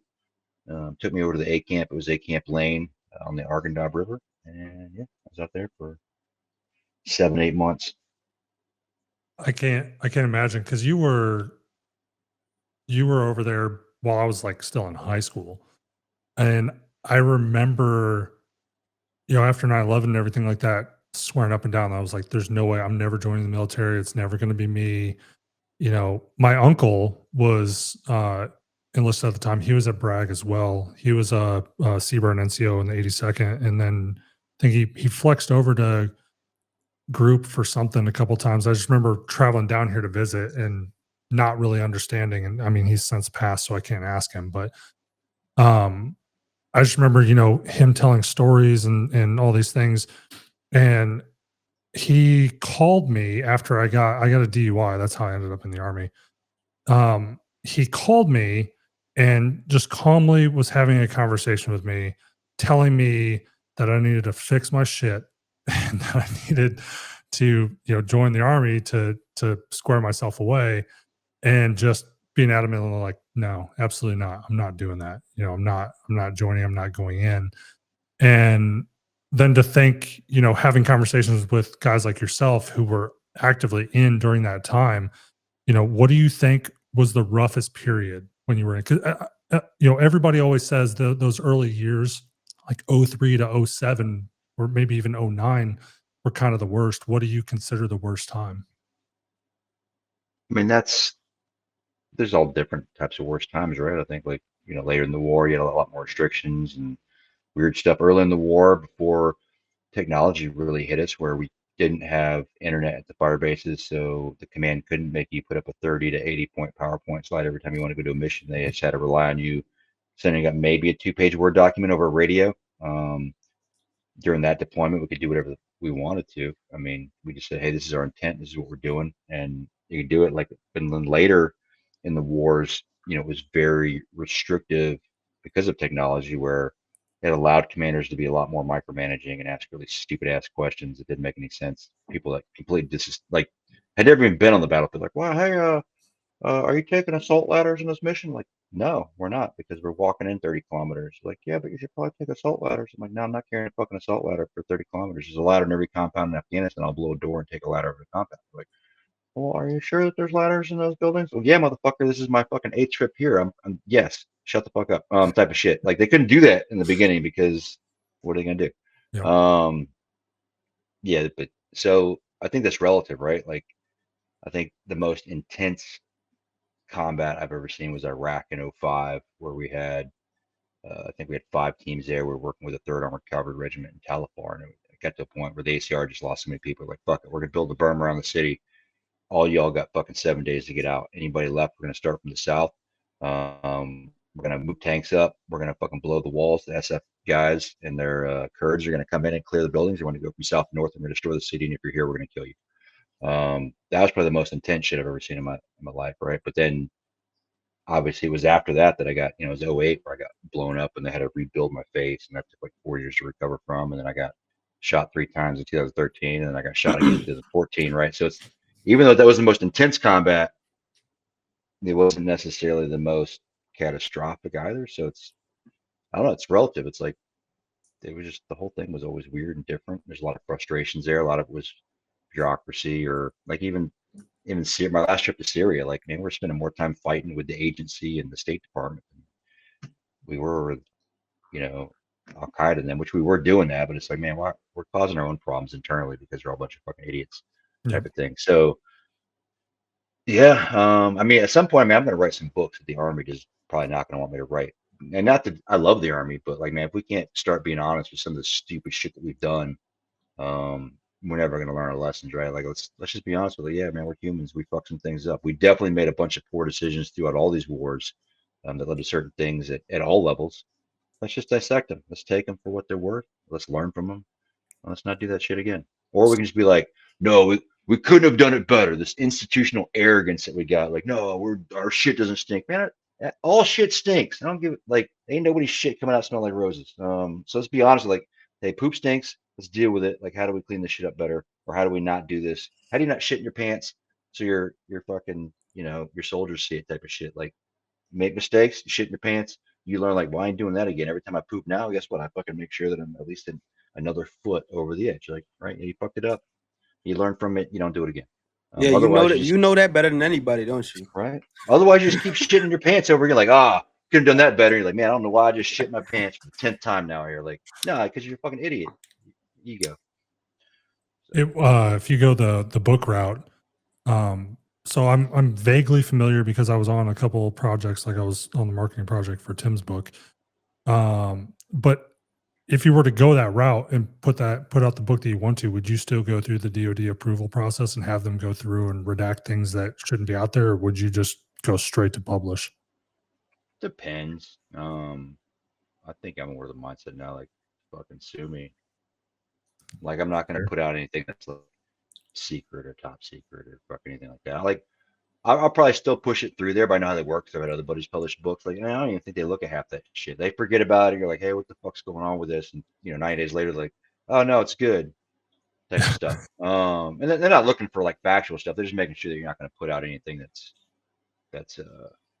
could be sensitive or anything like that. Which I'm not going to do that. It'll all be I won't use people's names. There'll probably be a couple people's names I put in there that I do think are moral cowards, probably should be outed. But yeah, and it's not going to be like me bashing the military. It's going to be like, let's use this to learn from it. Let's make this something that we can use actually as a tool, right? And I'll put in there like that I got 40 silver stars and shit like that too, because that's what everybody else does. And I'll probably say that I was a Navy SEAL a couple times, but with V device. With V device, yeah. All right. So now we're gonna get into the Jack Murphy situation, but I just kind of wanted, because before we started recording, you told me that you were training for a 50-mile run, and you talked about how you're doing it because you wanted to show how even with, I think you said 34 different surgeries, you can still get shit done. So yeah. I kind of wanted to talk about a few of the most memorable times where you got injured and had to go through these surgeries. I think you said they had to reconstruct your face. Mm-hmm. So can you tell us what happened with that? Yes, I got massive ID in 2008. We just got the first mine-resistant vehicles in country. We are taking quite a few casualties through improvised explosive devices leading up to that, where we were out in the middle of nowhere in Helmand province. So we flew in, got some training on these new vehicles. As we're taking them back, they hit us with about a 500-pound bomb, killed the Air Force guy next to me, killed the driver, seriously wounded me, the captain. He had to get out of the military because his back was broken, and a guy in the back. And for me, it completely fractured everything. I had like, I don't know, 6 or 7 skull fractures, but everything from here down. Like if you look real close, there's like a scar that goes all the way down. They had to rebuild this, the nose, and they had to rebuild my jaw and my upper jaw for about, it took 4 years from 08. I think I finally got front teeth in 2012. I broke a bunch of ribs, crushed my lower body, really fucked up my right knee and my leg, which I would later get shot in too. So that one's always like kind of janky. And it destroyed both my hips too. I didn't realize at the time, but I had to have 2 hip replacements recently because my femurs were dead, and it was due to that blast. So yeah, that Did was they ever my try to first med Purple board Heart. you or anything? No, but I also made sure that I always kept my medical records, and then when it was all digital, I just made sure all my medical records that were off post and get put in there. So I wouldn't recommend doing that when I went to the VA. I was being a dick, but Who the fuck reconstructed your face, Dr. Miami? Because you couldn't tell that your shit got blown that's up like good, that. right? It was actually Army doctors. It was oral maxillofacial surgery at Womack. They did all of it. No, they did a fantastic fucking job. In that situation, you know, you always hear about survivor's guilt. Did you have any survivor's guilt for me and one of the guys to come out of that? Not that time, but I'll tell you, I snuck into a deployment in 2010. I wasn't cleared medically. I lied on some medical shit to deploy.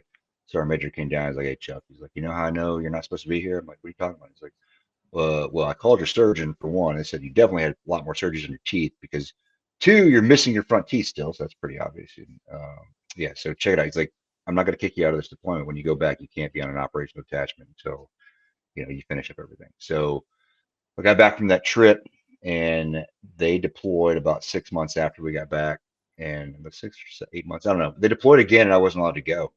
And they weren't gone that long. For my team, I got a phone call, and we lost 3 people from that team, and it didn't quite hit me then. But then about a month after that, I was getting a call from this guy, Dan Adams. He was the medic on my team that pulled me out of that burning RG-33 when I got blown up. He had gone to 10 Special Forces Group, and his wife was calling me like 5 or 6 times. I knew he was deployed. I'm like, "Man, there's only one reason she's calling me. This dude died." And I was being a coward. I didn't answer my phone. So finally I called her, and she's like, told me what happened. He was a team sergeant. He was leading from the front. He got killed. And that's kind of where like it hit me, because we lost some people in 2010 too. I don't even know if it was survival's guilt, but I went into a deep dark hole at that point in time. Was on a lot of medication. That took a little bit to get out of it mentally. During that time frame, that was like 2011-ish. So it wasn't survival's guilt. It just all caught up to me. Was it more of like your thought process of being, if I was there, it wouldn't have happened, or if I was there, it potentially wouldn't have been one of them? Man, I don't even know. I don't think it was specifically that. I think I headed up all the funerals. So we went up and buried team leader, and we buried my good friend Marty Apollinar. He was my junior weapons sergeant. And then I spoke at Dan Adams' memorial and his funeral. And I think it kind of just caught up to me about the reality of the job, right? And at this point in time, I'd lost quite a few people that I was close to. Pretty good at compartmentalizing up to that point. I think at that point in time, I wasn't necessarily survivor's guilt, or that I thought that I could change anything, but the fact that I wasn't there with them on the battlefield. Maybe I could have got my surgeries done sooner if I'd deployed in 2010.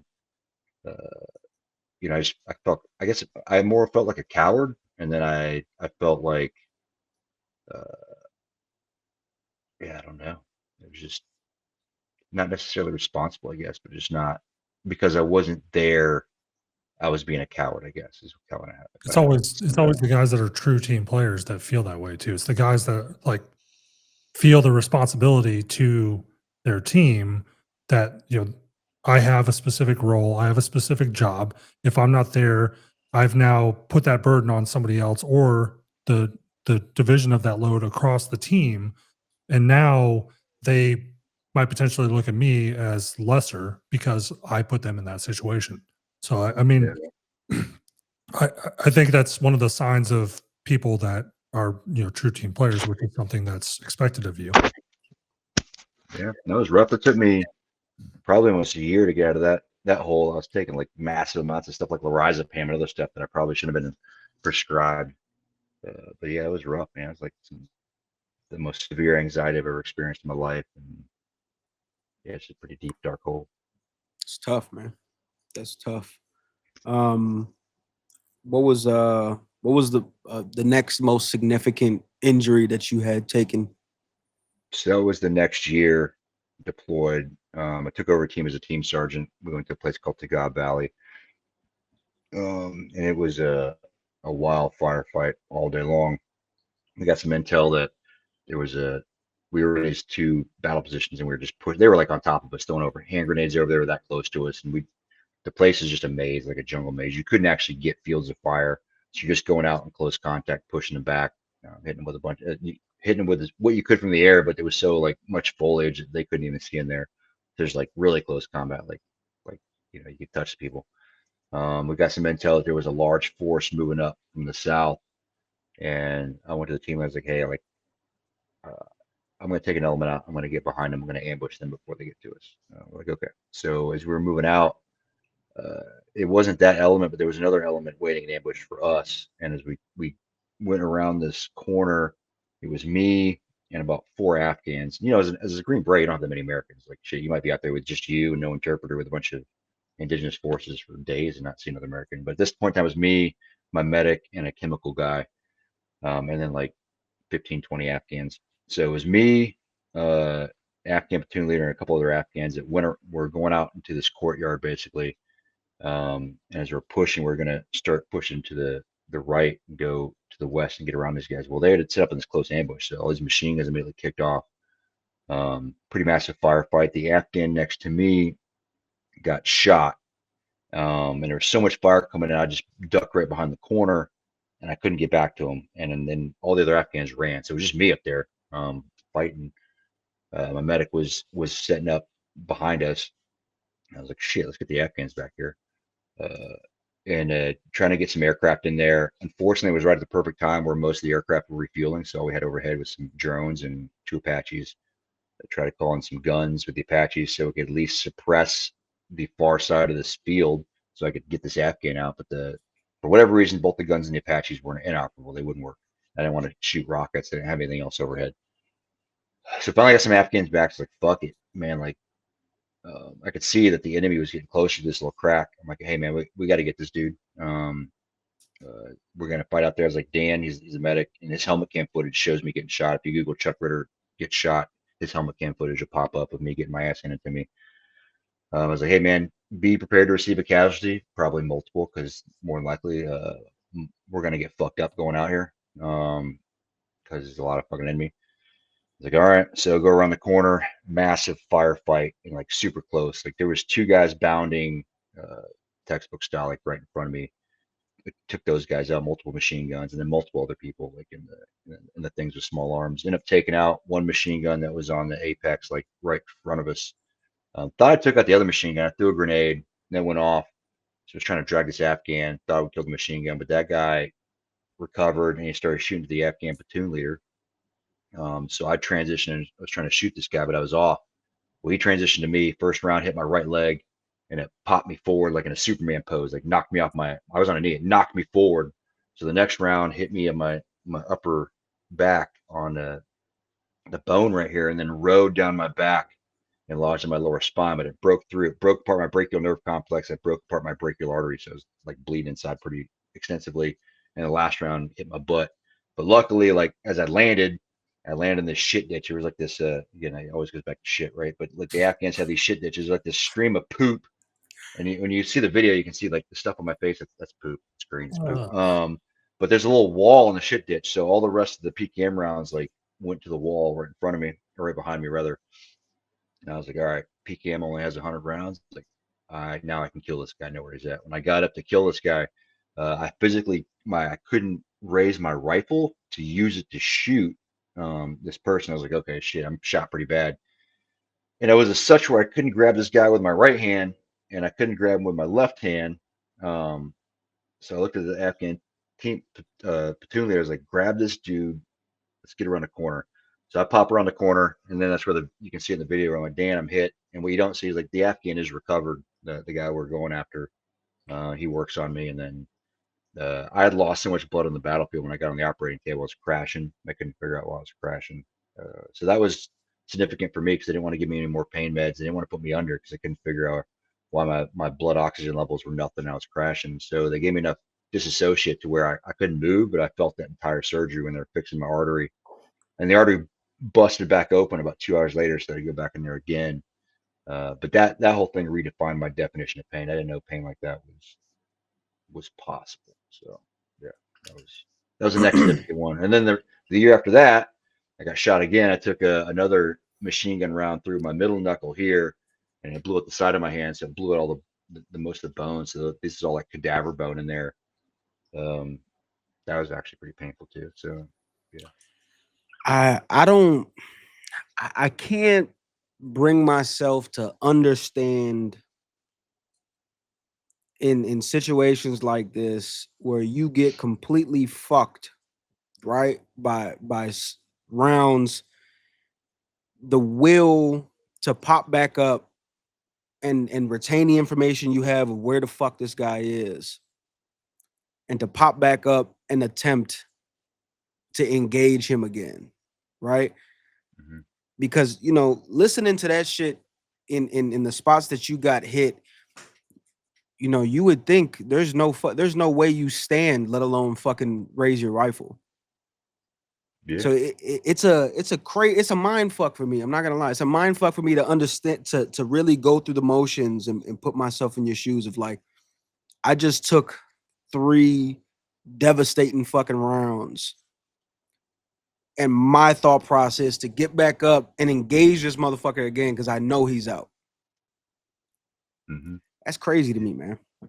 It's just all autopilot at that point. You're just on autopilot. You're like, yep, you're just in this OODA loop, this assessment and decision loop to like, nope, this is what we got to do. And like you try to take emotion out of it. You train yourself to where you're trying to think as objectively as possible. And that's just kind of how you start. If you could train like that, you start executing that way, and everything is just autopilot. I haven't heard Okay. the term OODA loop in so long. That just like I don't know why. That just brought back so many different memories. That's so funny. I completely forgot that was even a thing. That's how long it's been. Okay, now we'll finish up on your surgeries, but I just had one more question that kind of just popped into my head.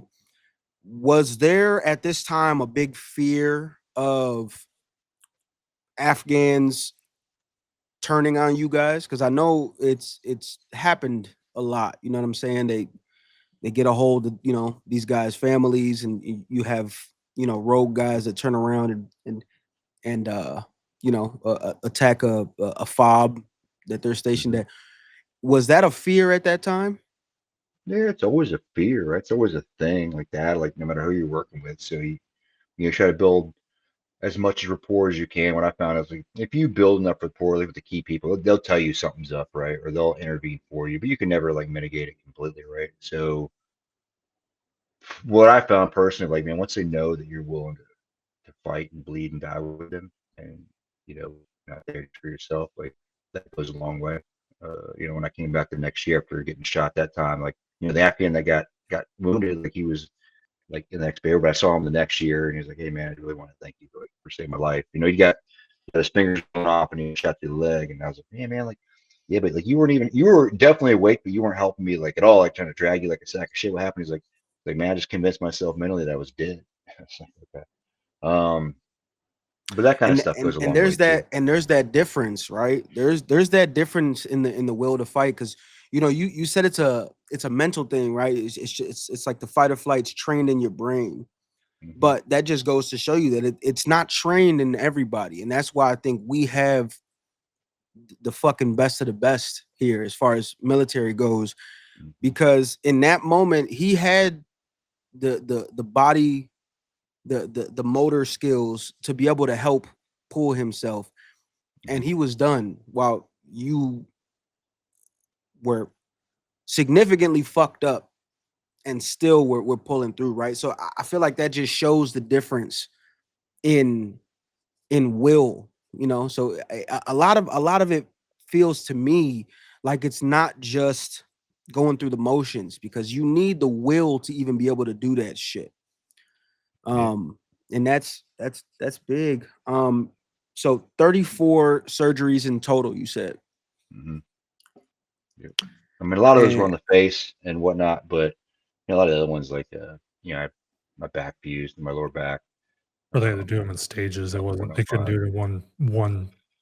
What we didn't know was wrong. Like when I got my back fused, it's like, man, my hips are still messed up. When they did an X-ray on the hips, like, hey, your hips are not only are they dead, but your left one's collapsed partially. Like you got to get this shit fixed.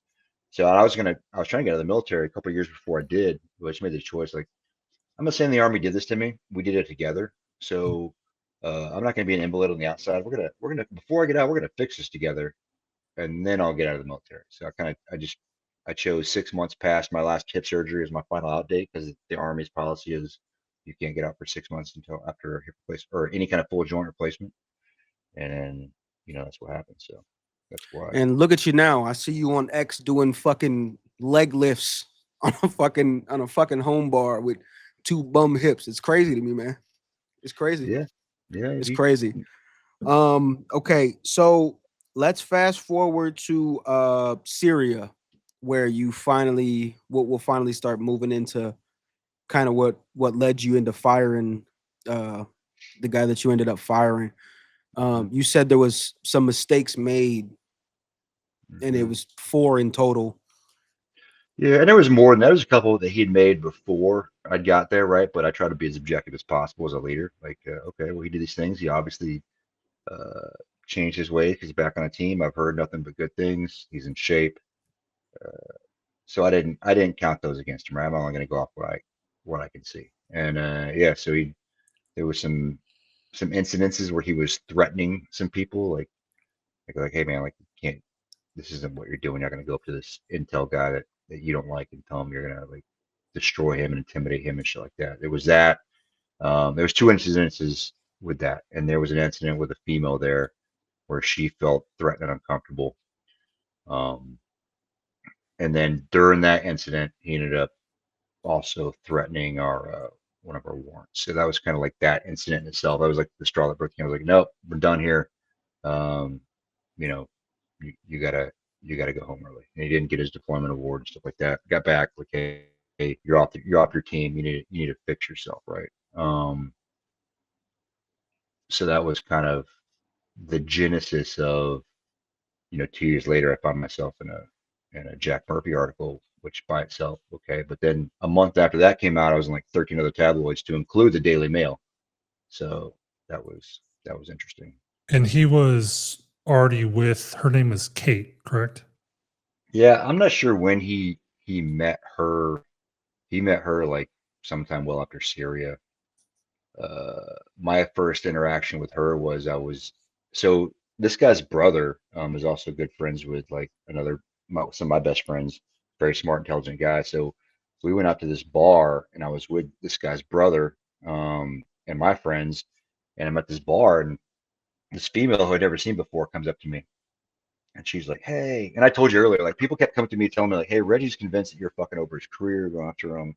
I always thought that was weird. So this girl comes up to me and all my friends are there. They went and she's like, "Hey, I know who the fuck you are. You're Chuck Ritter." I'm like, "Oh, hey, hey, yeah, I'm Chuck Ritter. Who are you?" She doesn't tell me her name. She's like, you know, "I'm here because you're trying to fuck over Reggie." I look over and Reggie's like across the bar staring at me. Daniel Reggie, but we can say his name. He's in the articles and stuff. But I'm like, oh, like wave. He's like mean mugging me. She's like, you know, "We've got all the evidence of you and all these group chats talking shit about Reggie to all these high ranking people." I'm like, what the fuck? I'm like, man, like let me see him. Like I don't think I'm in any group chat saying that, but I'll maybe like let's see it. She's like, "Why don't they're on my phone?" I'm like, "Well, do you have your phone?" She's like, "No." I'm like, "Okay." And she's like, "You've been trying to just ruin his life." I'm like, "That's some crazy shit." Like I was like, "Hey, look, I don't remember doing any of this.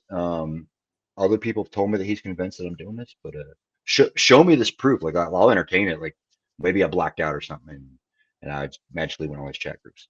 She's like, "No."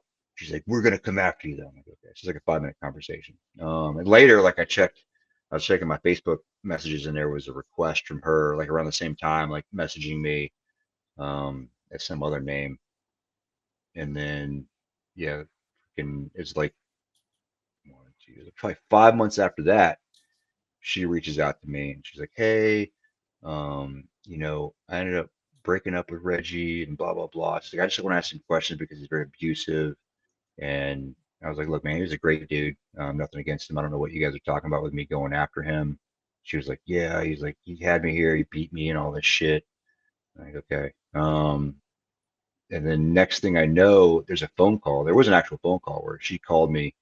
Um, there's an edited version that I didn't edit. They edited obviously, and there's a real version that I ended up giving to Julio Rosas, who wrote a correct article, where you can hear like Reg in the background, like, okay, say this and say that. And there's nothing like bad in the recording, but they were like trying to set it up to where they wanted me to say certain things, which I didn't. It's like it's a pretty I don't know. It's kind of an amateur movie, especially since they edited it, but didn't edit it out. They had a version where they did edit him out. I think that they gave the investigating officer, but the investigating officer was like, "These don't match, and this is fucking weird."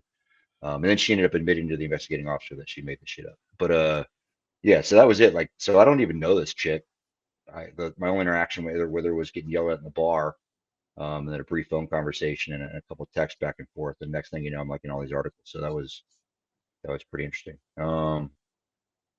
Yeah, So for the people watching, can you just give a premise in your mind of what this article was and what you're being accused of? yeah. So this article comes out, and and Jack Murphy called me, interviewed me, like, yeah, this is bullshit. You might want to look into like my reputation and this other stuff. Um, this article basically said that I'd fired this guy, and then I was going after his wife. So I was trying to sleep with his wife just to fuck him over, basically. If we had to just sum it up. So I fired this guy. So apparently there's a big scandal in Syria, which I've heard Jack Murphy say a couple of times that I don't know what the scandal was. Some people did some dumb shit, like, and as far as I know, all those people were held accountable for, to include the company commander. Like, he made some stupid decisions, and he was fucking punished for them. So I don't know what the scandal was. But yeah, came back freaking. So fired this guy. Was going after his wife, for whatever fucking reason, and then there was some scandal in Syria, and yeah, so I was just like this senior leader that was, corrupt and unethical, going after soldiers and then going after their fucking wives and shit like that. So basically what I said. Okay, and where did the sexting sergeant aspect come into that? Yeah, so that was the article saying that I was going after her, we were sexting and stuff. And legit, the investigating officer brought in this fucking binder of all these texts that they had given him, right? And his like looked like legit texts, like iPhone messages and other shit of me and her going back and forth. I'm like, man, this is fucking crazy. Like, but shit, maybe like I did black out and I did all this shit because it's obviously all right here, right? Like, it looks pretty real. And it was like, man, I like losing my mind. I'm like, man, this is fucking crazy. Well, like 2 weeks later, this dude reaches out to me who I'd known in group, and he's like, "Hey, I need to talk to you." He's like, "Look, man, I read the article." He's like, "Check it out, man." He's like, "This is what she does. She's very good at making fake texts, and she do this." And they showed me how she does it. Basically just text yourself. You change, you open up text as yourself. You text yourself, and it gives you a duplicate. You delete them, and then you change your own name, and you put a different picture in there, and then and you take screenshots, and it looks like you're having a fucking full on conversation with a person. Um, I do it all the time. If you look at my acts, I do it to people all the time. Like, where it makes it look like we had, like, now that I know how to do it, it makes it look like we had a conversation. Motherfuckers having fun with it now. Fucking that, like some Facebook messaging and shit too, which she does. Like, there's another way to make that stuff. But the reality was, once we start talking to these people, like, she uses a couple programs online to where she has all these fake numbers. So one of the things she was doing to this dude is she was texting the guy Daniel that she was with. She's a professional con artist. I'm going to find out, as her father. So we'd been having this year-long conversation, building this relationship with her father, who is supposedly this ex-7th Special Forces Group Command Sergeant Major who now worked up a Special Operations Command. And he was like, "Hey man, like, I know you're in this trouble and all this stuff's going on," because he kept having these investigations on him. He's like, "It's Chuck Ritter," but really what was going on was this girl was feeding stuff to the command, like all these fake texts about him being a racist and all this other shit. So she was feeding stuff to the command and then blaming it on me as her father. Um, Coming to find out, like, her dad's never been in the military. Like, he fucking hates her, never talked to her. But she would do the same thing, like, as her mom and other people, and talking to all her victims. What she does, like she plays like parts of her family in these fake texts, and she just like fucks with people and has them believe all the craziest shit. But her con's pretty much all the same. I was just collateral damage in her con against this guy. It was just a way that she could have control and kind of manipulate him, and then somehow like I was the fucking target of that. So there's nothing financial about this. She just wanted to No, it's control definitely everyone. financial. Like, no. This is what she does. So she goes in, and she always has one husband, one fiance, and two boyfriends at any given time. And she plays the role of this traveling I'm nurse. sorry. So I'm sorry. Can you say that one? Say that one more again, real quick. one What did you say? husband, one fiance, and generally two boyfriends at any given time. Yeah, the logistics are crazy. Like we probably need to hire her and have her work for the agency and go work in China or some shit. I don't know. Anyway, the logistics are fucking wild. Now I'll send you guys all the documents. When you read through all these sworn statements and then you look at the evidence to back it up, you're like, how What can this shit the even be real? fuck? But yeah, so what she does is she runs up their credit cards, she takes their fucking money, she finds ways to get them in trouble with the military or whatever. Right? So she's got that against them, and then she starts claiming violence and all this stuff. Like with this guy, she played the standard play where she moved all his furniture out and sold it, moved her furniture from storage in. And then like did some faulty insurance claims where she got like $20,000 off of his insurance. And then at the end of the day, like she ends up getting him in trouble with their either um, unit or like if it's a cop or whatever with their agency. I mean, she's tried to kill people before. Like she had like some yeah, she definitely tried to kill one of her ex-husbands, and then another one like can't prove it, but they think that she's the one that ran him off the road in his motorcycle. Was in the hospital for a while, but she ended up getting that guy thrown in jail for some other shit. Yeah, she gets people arrested all the time. Okay, hold on. Pause. Pineapples. Real quick. The only evidence that Mr. Jack Murphy here had was the text that she created. Yeah, and what they told him, and then unfortunately, like this dude's mom had reached out to Jack and be like, "Hey, can you help us? This is a con artist." The first victim had reached out to Jack because I got all those texts too. Like Jack, you were well aware. No doubt, when Jack wrote the article, I fully believe that Jack believed what he was writing was real. But where Jack fucked up with the article is he added 3 things in the article that aren't true. He quoted me as saying, well, shit, if they want to punish me, they can punish me. Like, I never fucking said that. I've got all the text between me and Jack, right? That nothing says that. I would never fucking say some stupid shit like that. The whole, like, there's 3 things that he added in there. They're in the documents if you guys want them that he just blatantly made up. If you're okay, I can host and publish them publicly so anybody else can see them as well. Yeah, I'll send you. Like Anthony Anderson is the only other guy I think that has the whole packet. Like I put all this shit because there's like sworn statements from fucking shit tons of victims. I gave it to the local DA when they're going to court. And the DA is like, man, this is a federal local shit. I can't do anything with that. It doesn't pertain to this particular case where she was getting this dude's mom arrested over and over on fake charges. She's like, that's a lot of shit. I can't do anything with it. I was like, okay. But I'll give you access to that drive. It's when you guys do read through it, man, make sure you got some bourbon or something because it's a fucking wild ride. You're like, what the fuck? Like there's like stories in there, like this one dude, he was kids with her, unfortunately. He drove like an hour and a half to drop the kids off. So he drives back an hour and a half, it's Halloween. And he comes outside and she's out there with her new fiance and the kids in the neighborhood. He's like, what the fuck? And then he starts going to talk to his neighbors. She had gone to every single house in the neighborhood and told everybody that his wife was a stripper and that he was getting kicked out of the army for drugs or some other shit. Like what the fuck? Like what kind of crazy shit is that? Yeah, just wild shit. So if I could, okay, so if I'm getting this right, the con artist woman, her main target is the dude that you let go in Syria. Yeah, that was her target. Okay. She always picks like what she believes to be somebody that's kind of like a little bit emotionally unstable, going through some shit that she can control and manipulate. Right.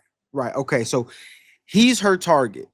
Mm-hmm. You end up becoming collateral damage that she uses, as leverage to his emotional side of things. Yeah, because he himself was like blaming me for everything too. Like he even went through another. There was another girl he was dating. Him and this other girl went down to CID and said that I was doing cocaine and prostitutes, and that me and the old group commander at all the army balls were like we'd have a room full of women and drugs and shit. I'm like, man, I've never even been. I went to one ball in like 2013 or something like that. I was like, that's crazy. Yeah, like wild shit like that. So he's the one that was like bitching about it. She just took what he was complaining about because he couldn't take responsibility for his own shit. She just used that to her advantage, basically.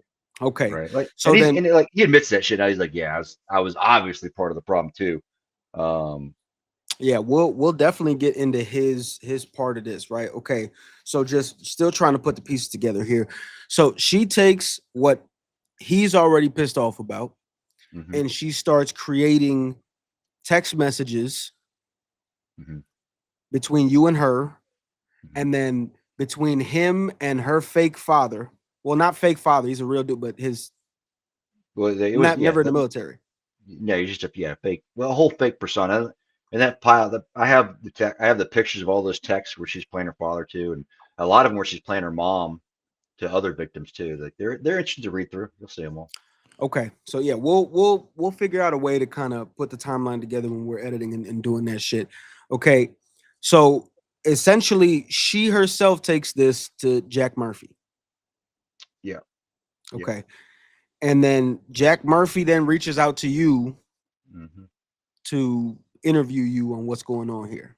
Yep. So Jack does that simultaneously. An army investigation gets open, which it should, right? Because at first you're like, well, this isn't. This seems like it's weird. So we'll just do like uh a unit level investigation. Like, nah, this needs to be at 15.6 because you guys people keep talking about Syria. I'm like, let's look into this shit, right? Like, if my whole thing is like, I'm a sergeant major. I can't be allowed to get away with shit. If I did something, fucking investigate it, hold me accountable. Fairly short 100%, investigation. because they found out it was bullshit. Yeah, she actually came in and told the IO that he was. She cracked under pressure. He's like, hey, this shit doesn't make any sense. And she basically just said, hey, well, I had to do what I had to do to get the dude that was, going after my fiance or her husband at the time. Um, yeah, so that investigation was closed. Okay, so Fucking then nothing. I that gave I gave Jack a copy. I was like, hey man, you can FOIA this. Here's a copy of everything I got. You want to go ahead and correct your story? Nothing, right? Fucking nothing. So reached out to Daily Mail, same thing. Hey, they're like, you can go fuck yourself. I'm like, well, this is what the investigation found. Like, nobody gave a shit, right? So I kind of like just didn't do shit about it for a while until like all this shit stuff started coming up. I finally reached out to this guy. I'm like, hey man, I don't know why I keep having investigators come in and all this other shit, but like I feel like God's driving me to call you for some reason. And he's like, yeah, he's like, this is fucked up. And then once I got all the information, I had all this sworn testimony from all the victims and all this fucking shit. Reached out to Jack. I'm like, hey man, you want to correct your story because it's still populating on page one of Google searching my name makes me look like a shitbag. Crickets. Had other people reach out to him. So then at one point he sends me an email saying, hey, if you'll like sign a covenant, like an agreement not to sue me, I'll not sue you. Then we can come on my podcast. Like, no, bro, that's not how it works. And I sent him an email back. I was like, look, man, I don't want what to the do fuck? this, but at some point in time, I'm going to publish the truth. And, either you can be a bad guy in somebody else's story that's going to publish this, or you can be part of the solution. You can help, like, actually, like, help out this girl that's obviously a fucking menace to society.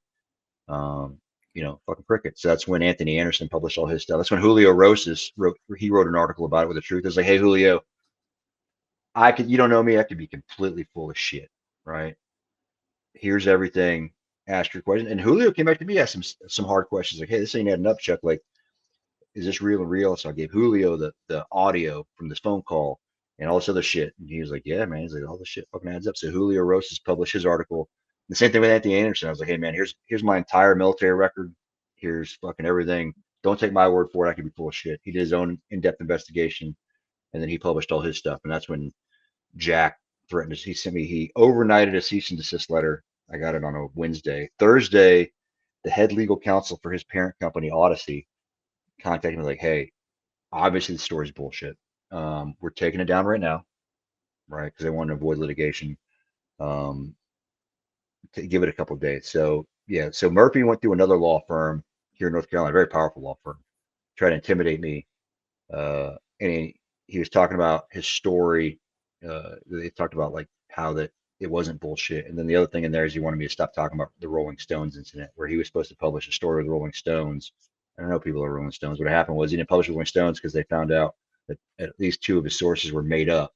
They didn't like that, so it was like a big thing. Okay, real quick. My hold on. What I'm not understanding, how and when did you guys find out about the con artist woman and the many victims and ploys that she had? How did that happen? How did that go about? I found out about it to a lesser extent. Like, okay, she's obviously a con artist. It's bullshit. Probably, I don't know, like when that guy talked to me and told me I should did her text. That's when I found out about, because he let me contact a couple other people that she'd fucked over. So I was like, okay, she's just a crazy chick, right? I didn't realize the depth of it until the next. So I think that article was published in March. It was like January, February the next year is when I sat down and I really talked to all these people. And I was like, wow, this is some fucking like really insane shit. And So it's really a web of you going to all these different victims, putting Yeah, together similarities, and a lot of them have and then made figuring it videos. out. Like if you Google her name and look up the videos from all the other victims, like a lot of them have come out and like gave their story, which they're fucking wild. I'll link those in the descriptions as well. Yeah, Whichever ones I can find. I'll send you links to them. And I'll send you all the stuff too, so you can kind of go through it. Okay. And with Murphy's lawyer, like I was, hey man, like I just kept sending them emails, like if you guys want those public and record, if you guys want this shit in public record, let's go for it, right? There's like I got texts between Murphy and all kinds of other people that he doesn't even know I have, where you know, Murphy's basically admitting to knowing that his story is fucked up, but he wasn't going to fix it because his lawyers told him not to talk to me. Like, just do the right thing, man. Just do the fucking right thing. My name was getting fucking run through the mud for a long time. Shit, I was working with the Philadelphia Phillies, and they Googled me, and that's the person that popped up, and they're like, "Hey, man, like even if this is true or not, like we can't have you here, right?" Shit like that. Which I got to work in a relationship again with them now, but it's like the fuck, that type of shit. And it's just like, hey, man, just now, like Murphy, he says that he never wrote an article. So you've seen the things where he posts, like he's like, what article? Like he acts like he never wrote one because his parent company took it down.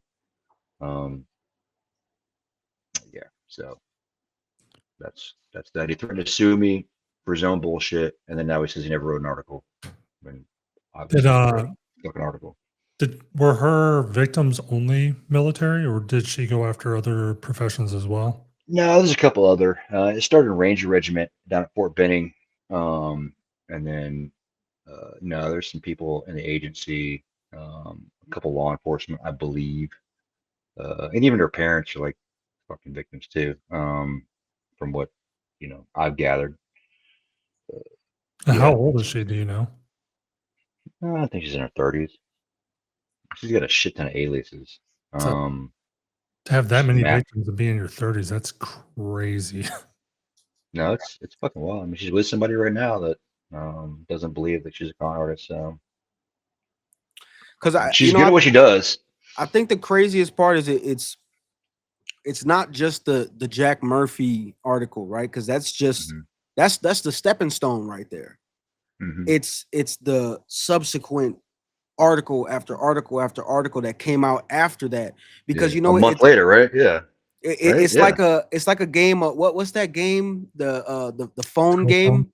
Yeah, the telephone game where it goes from this guy who has all the wrong information, and then more wrong information gets added and more wrong information gets added until it becomes it was already not truth, but so far from the truth it doesn't even make any fucking sense at that point. Yeah, and once it was out in the major outlets, like I was getting phone calls from people from my hometown, my family, my sisters. I'm like, what the fuck? Like, so everybody's like, hey, did this happen? Everybody thought it happened. Like, everybody believed it, right? And what people don't understand is this is really affecting somebody's life, right? I feel like nowadays we're so detached from humanity that we forget that what we're talking about has to deal with real people. Yeah, and the internet's forever, right? Like that shit stays there. 100%. And somebody like you who's got such a decorated, military career, how fucked it is to take somebody's entire life that they've dedicated to their country and basically almost fuck it with one article.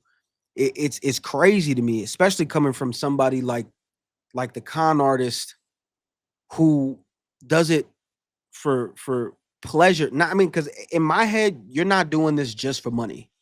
Mhm. This is a sport for you. You get off on being able to control situations and control people and ruin lives. Mhm. So I think that's a big thing, especially with a lot of these media outlets, that they need to understand is when you don't do your research, you are fucking up somebody's life. You know, somebody's mom has to see this, somebody's kids have to see this. And so it's not just them that has to deal with it. It's their entire family and everybody they love that now is under fire because you decided you didn't want to do your fucking research and put out a bullshit article.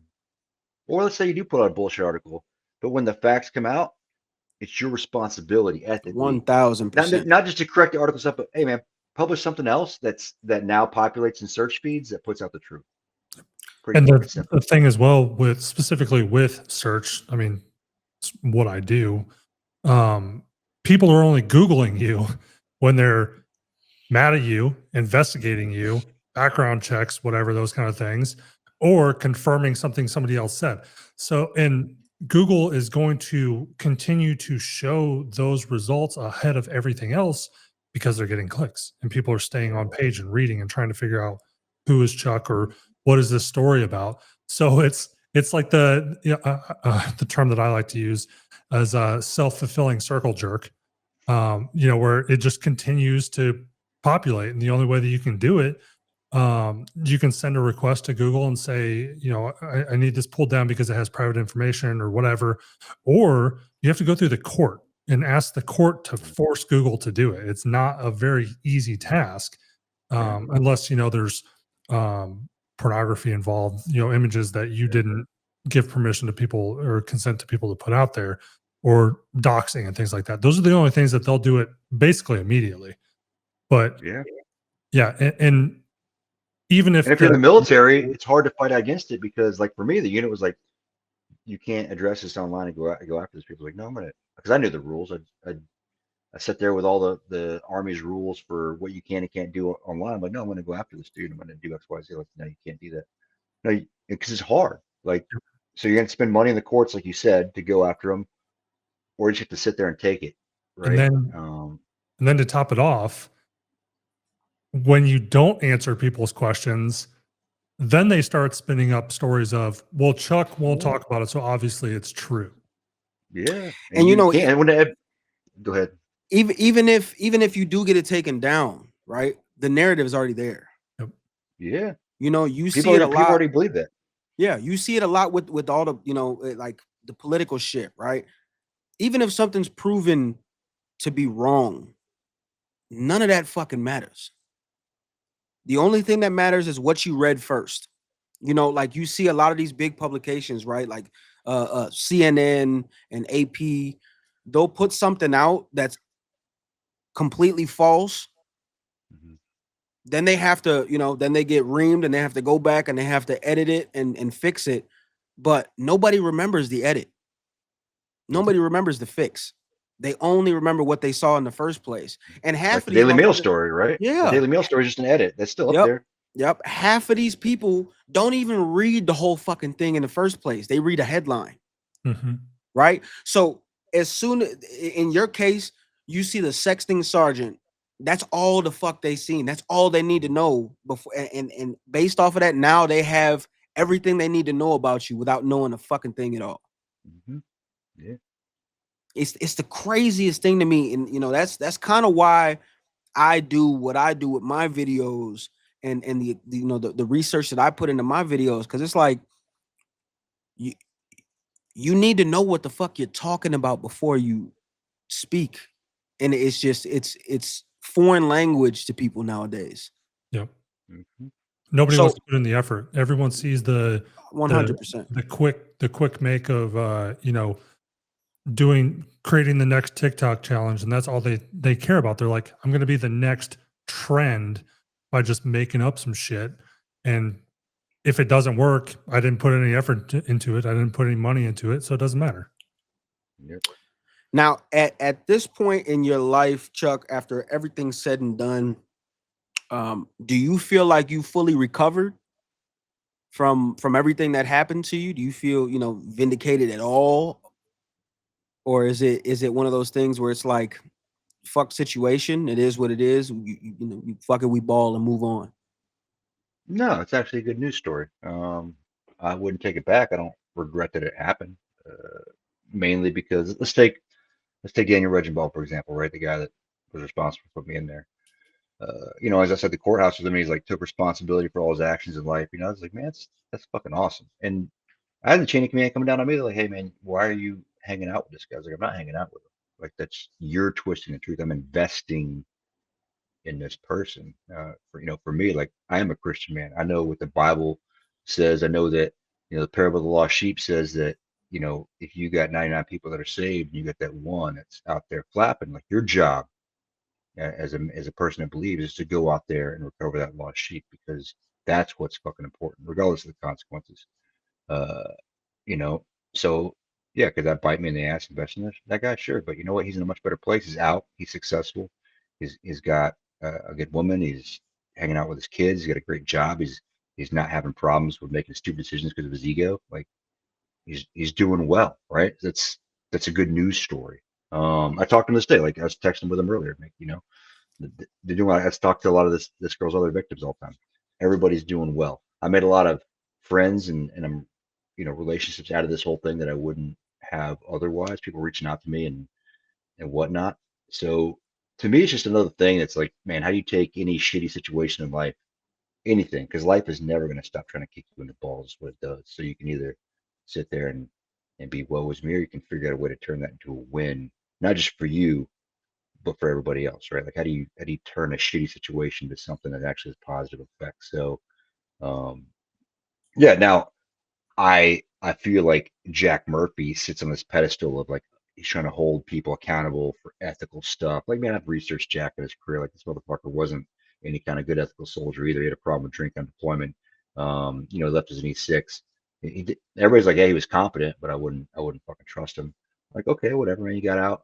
But why? Like, then this is just the only unethical thing he's done. Like, now you're gonna sit on this platform of ethical um, journalism, but you're not ethical enough in yourself to say, hey, man, I fucked that up. Or when you do something like that, just to correct the record and do that, you're going to say, like, oh, I didn't fucking do that or whatever. Blame Anthony Anderson because we did on Twitter one time. He started attacking Anthony Anderson for the whole thing. Like, no, man, you're responsible for that.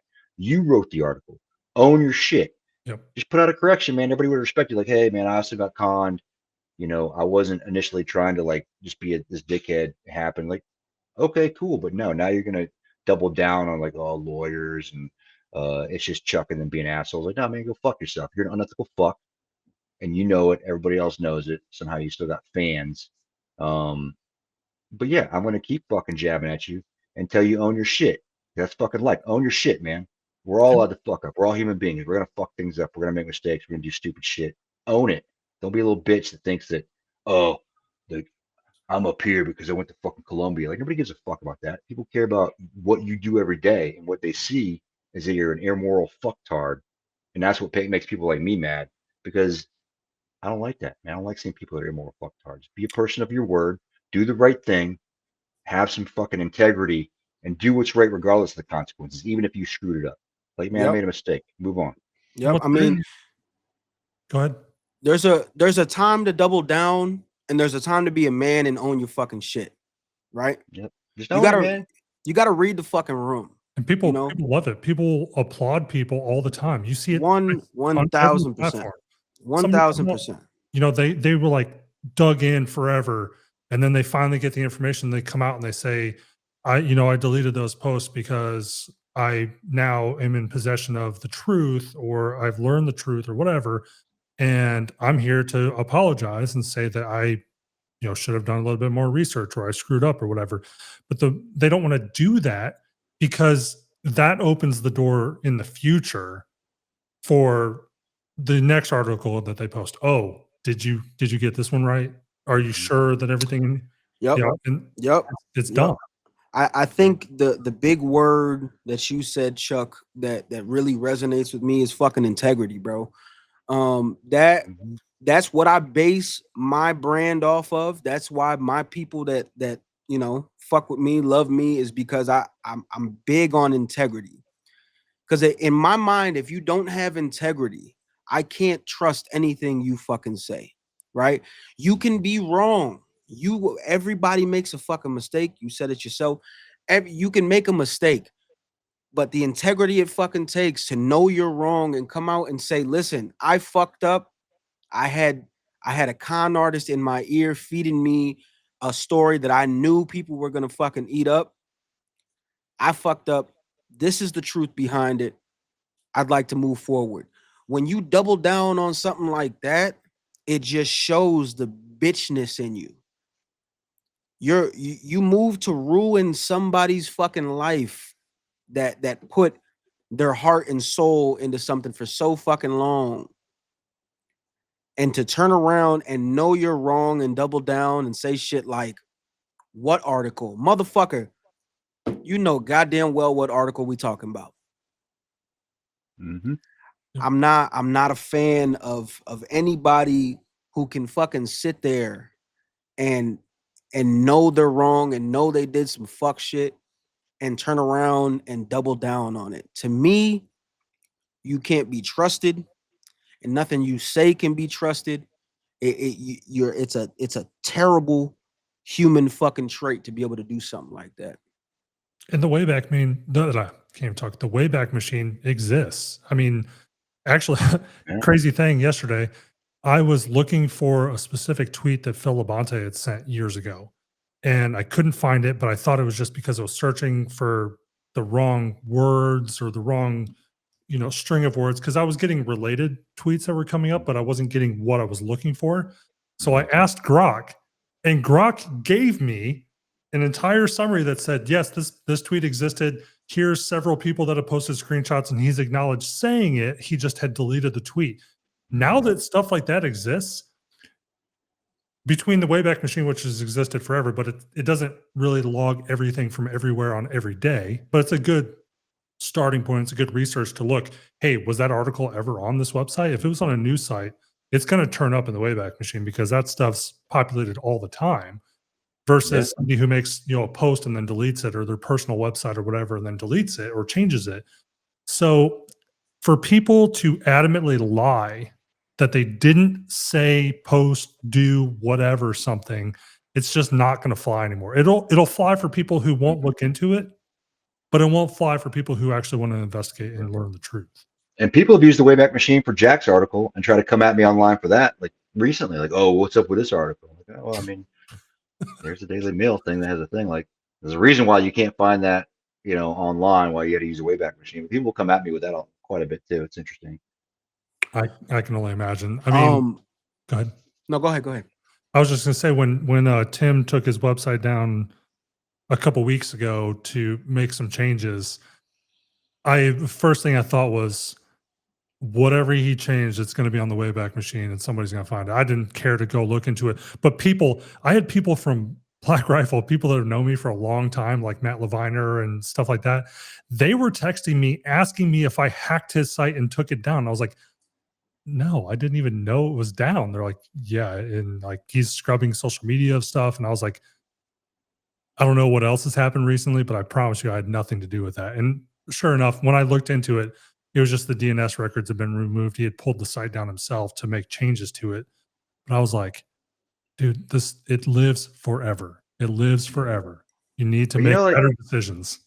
But even guys like Tim, because Tim actually does a lot of really good shit up there, right? Like a lot of good causes. I bet you I know if he just came out and he was like, "Hey guys, like I was full of shit on these specific things, Purple Heart, everything. I am truly sorry for that. I'm going to dedicate my life to these fucking things and these causes." And he actually puts his money where his mouth is. People are like, you know what? I can respect that. I don't know though, because didn't he recently did that, didn't he? Yeah, but it was kind of half-assed. Yeah. And he was like, I unintentionally talked about the Bronze Star, but then he didn't cover the rest of the stuff, right? And like, because people are like, well, these exaggerations hurt anybody? Like, no, but it goes back to that integrity thing, right? Now, like, okay, well, can you really believe this guy? Is he really doing shit for himself?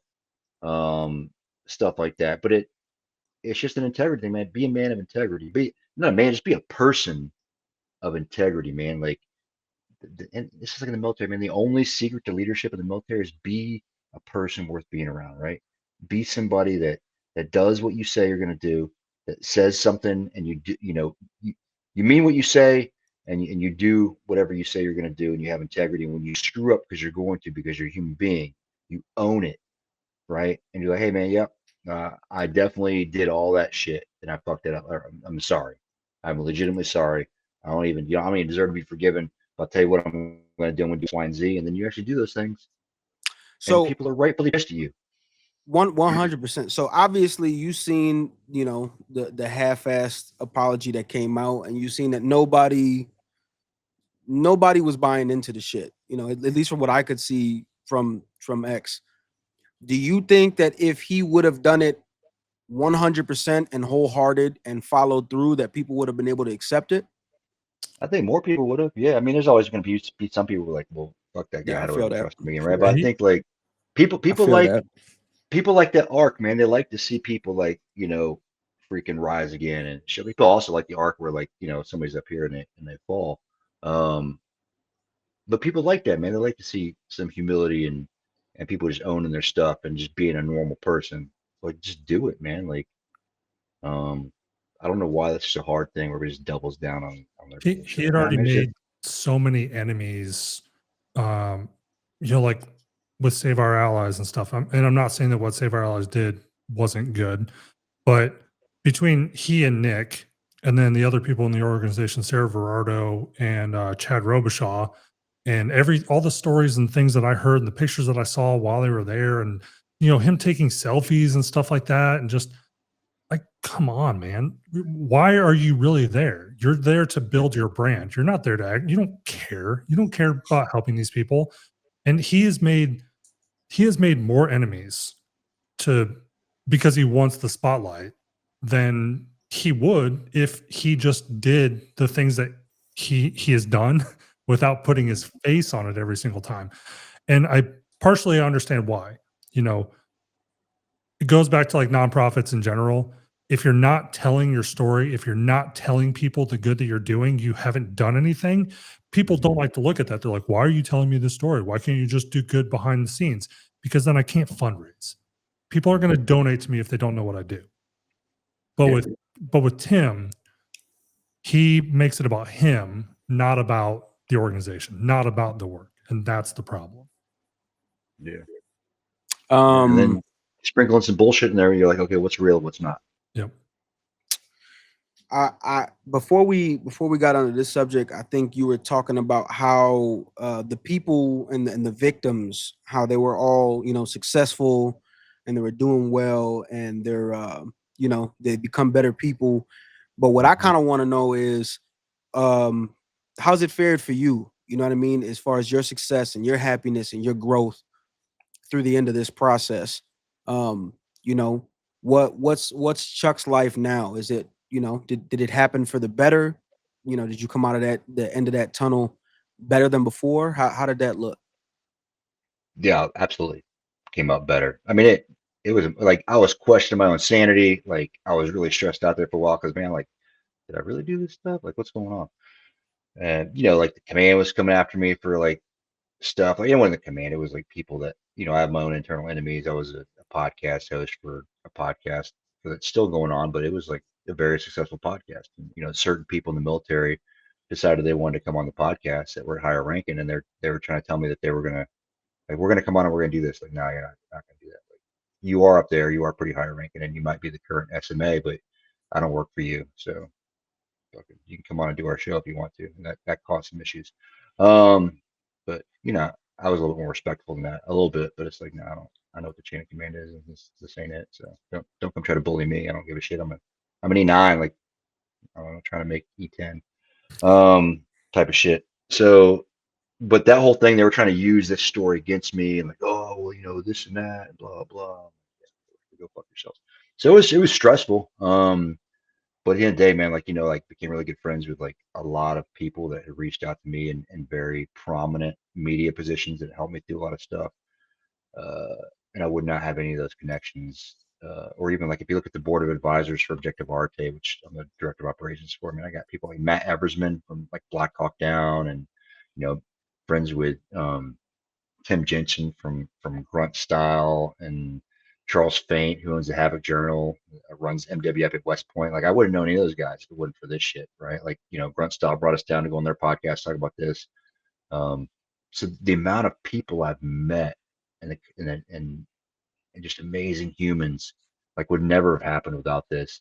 That guy Daniel Regenball actually being in a really good place in life. Like if he hadn't gone through all this bullshit, even though it sucked for him and he's still getting harassed even recently, he wouldn't be in that place, man. So just looking at all these victims that I've talked to and become to know, like, man, they're all doing really well. And I think that if they hadn't gone through that shit, they definitely wouldn't be where they are now. So even though it sucked, it's probably a little bit of a blessing in disguise, really.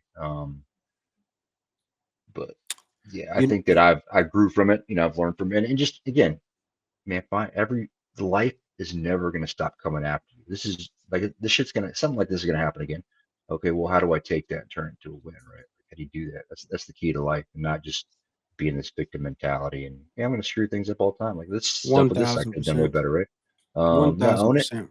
own it. Stop being a victim. Take the wheel, because we're all gonna be victims of life, man. Life is just going to kick you between the legs every chance it gets. It's just going to do it. So fucking learn to deal with it. I think there's something beautiful about coming out the other end of the tunnel, when you're dealing with adversity.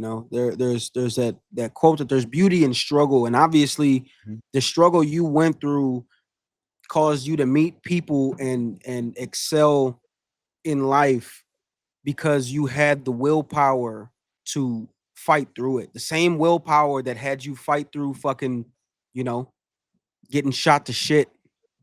The same willpower that helped you get through infantry, that helped you get through the SF course, to help you get through everything in life. It's the same willpower that made it so you were able to make it out this tunnel successful and maybe even happier, because like you said, you were losing your sanity, you were losing parts of you that you didn't even know that were there. So I guess in turn, without this, you wouldn't have even known that you were strong enough to come through something like this. Yeah, and I got to So, learn a lot about people too, right? Like oh yeah, there was people in my command when just coming up there like, well, you're lucky we don't investigate you for X, Y, and Z, or like this stuff in Syria. I'm like, man, I don't know. I've had one investigation my entire 27 and a half years in the military that was anything significant, which was on this. I got out of my good conduct medals. I got 3 Valor Awards. I got 3 Purple Hearts. Like I think I put out a pretty successful career, but I was like, look, you can't say that to me as a high ranking person that I'm lucky. That's an unethical statement. What do you mean I'm lucky now? I'm not lucky to have a leader that's going to sweep some shit under the rug. You're going to that a sergeant major did some shit and you're going to let him get away with it? No, I forced our command to fucking do an investigation. I mean, they're like, we don't want to do that. I don't give a fuck. You guys said that I did some shit that was wrong. You were going to investigate it. And if I did those things, you were going to hold me accountable. And if I didn't, and you're just running your mouth, you're trying to intimidate me, we need to have conversation with that. And guess what? The investigation found that it's nothing there, and they conveniently swept it under the rug, saying look like a bunch of dumbasses. But don't say shit like I'm lucky. Like, I'm not lucky to have a fucking leader. Like, no, say it, do an investigation, hold me accountable. I should never be above the law, that kind of shit. But I learned a lot about people. And yeah, they were like all pissed off about that. Like, nah, man, I'm not playing this fucking game. Like, do an investigation. Like, yeah, it was a very short investigation. I'm like, oh wow, Chuck's that's actually the motherfucker he says he is. That's weird.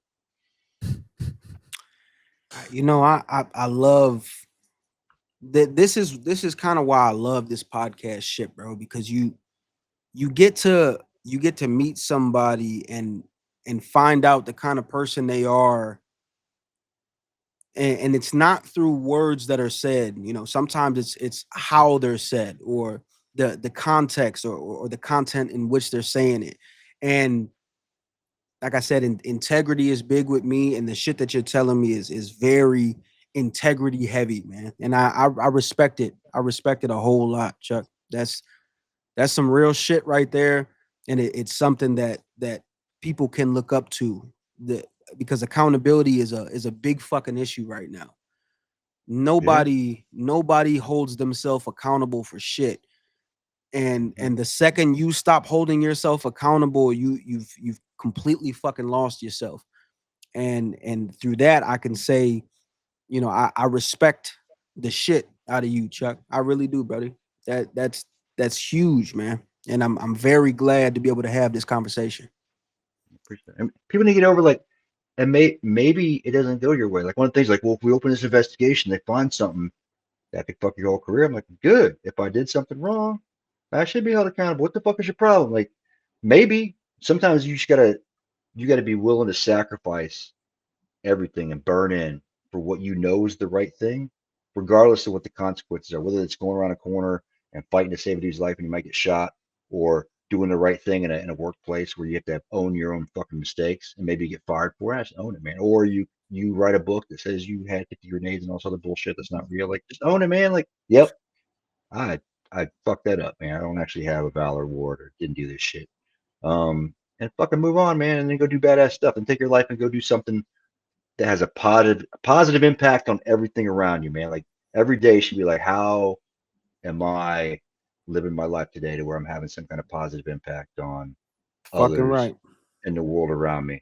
And if you can do that, man, you'll be pretty. I go to sleep at night, I'm pretty fulfilled because I know that even though I'm a human, I'm infinitely fallible, and I'm going to do and say stupid shit. And I'm going to get emotional and hurt people I don't want to hurt.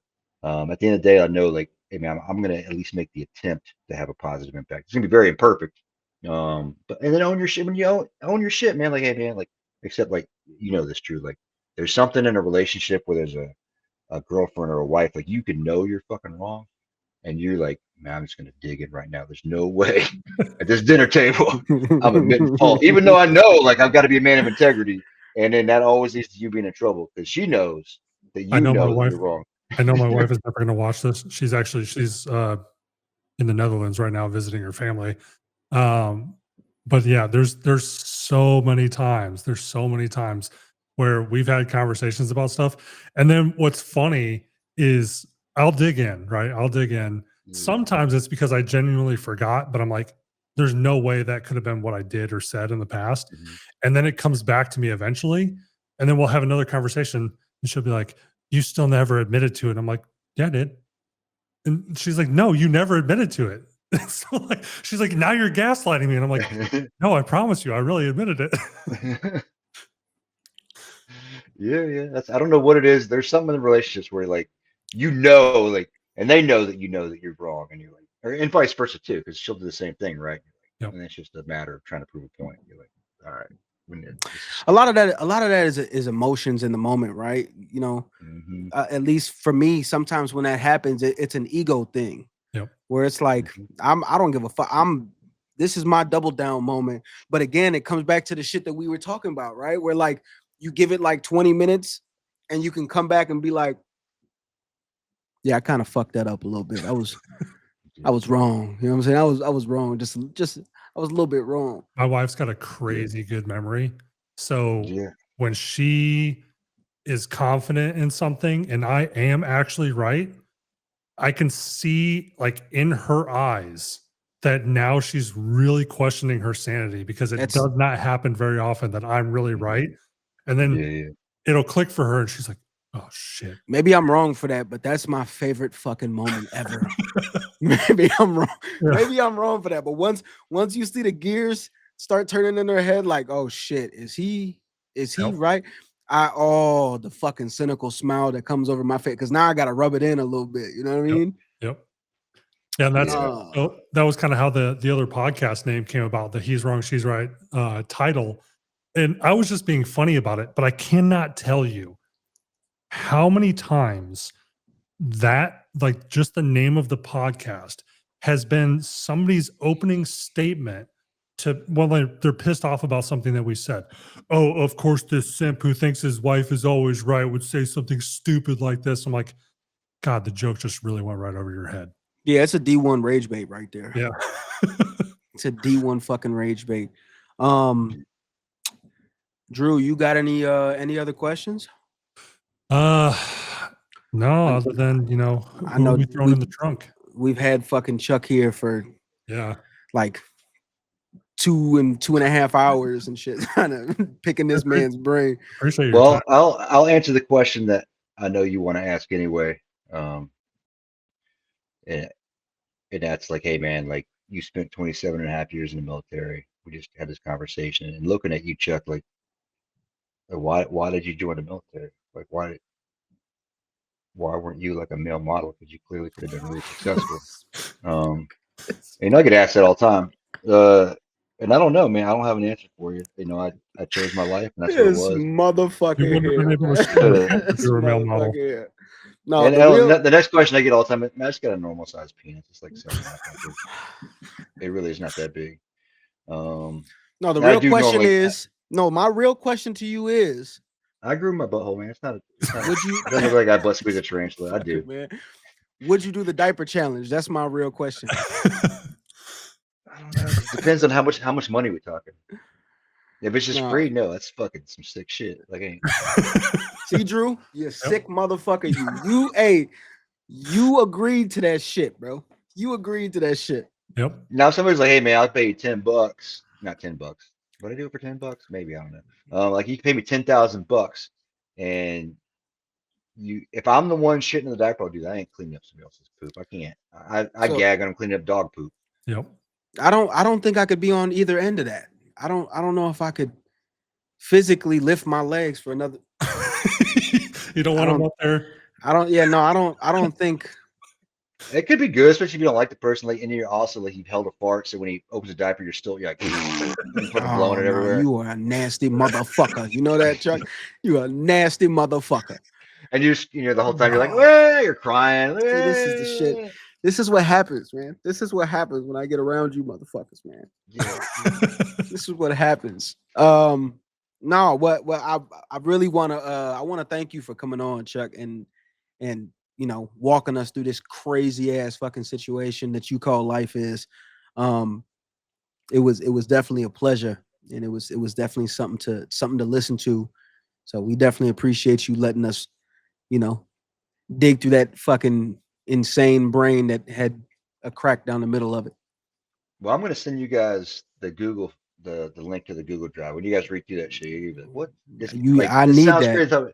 You're like, "There's stuff in there." You're like, "There's no fucking way." And you like look at the annex where it has like the evidence to back up what this dude's saying. You're like, "Man, what the fuck?" I need that because that might become a whole different video for me where I just completely do a walkthrough of that shit of just the evidence itself. Yeah, and it also has a way to contact all the people too. So you question like, "Is this shit real?" Or did Chuck maybe call that person like, "Oh man, that's some real shit." Like, holy fuck. That's some shit. That is some shit, man. That is some absolute shit. So, as always, man, it's been a pleasure. And like we said for the pilot, if you guys have any constructive criticism, don't be a dickhead. We know the difference about how we run this show, man. Definitely leave them in the comments because this is still a work in progress for us. Chuck, thank you again. Drew, you diaper wearing motherfucker. Thank you for making this happen, man. So yeah, But if you as did the a- diaper thing, man, you could like if somebody did, I would immediately send it to their mom, like or whoever, because if somebody, yeah, Yeah. you could always just have that. You could like randomly online just post that on one of their comments all the time. Like, you're like what the Craziest blackmail. no, I don't think I would like to talk about that, man. We're you know what? That's it. I'm done with the diaper conversation. As always, y'all, love, peace, and chicken grease, man. We're gonna get out of here. Chuck, thank you again, man. All right, man. Later. All right, Cash, you can close it out. Trunk Tales! Trunk Tales! Trunk Tales! Whimsy, Bacon Father! Trunk Tales! Trunk Tales! Trunk Tales! Whimsy, Bacon Father!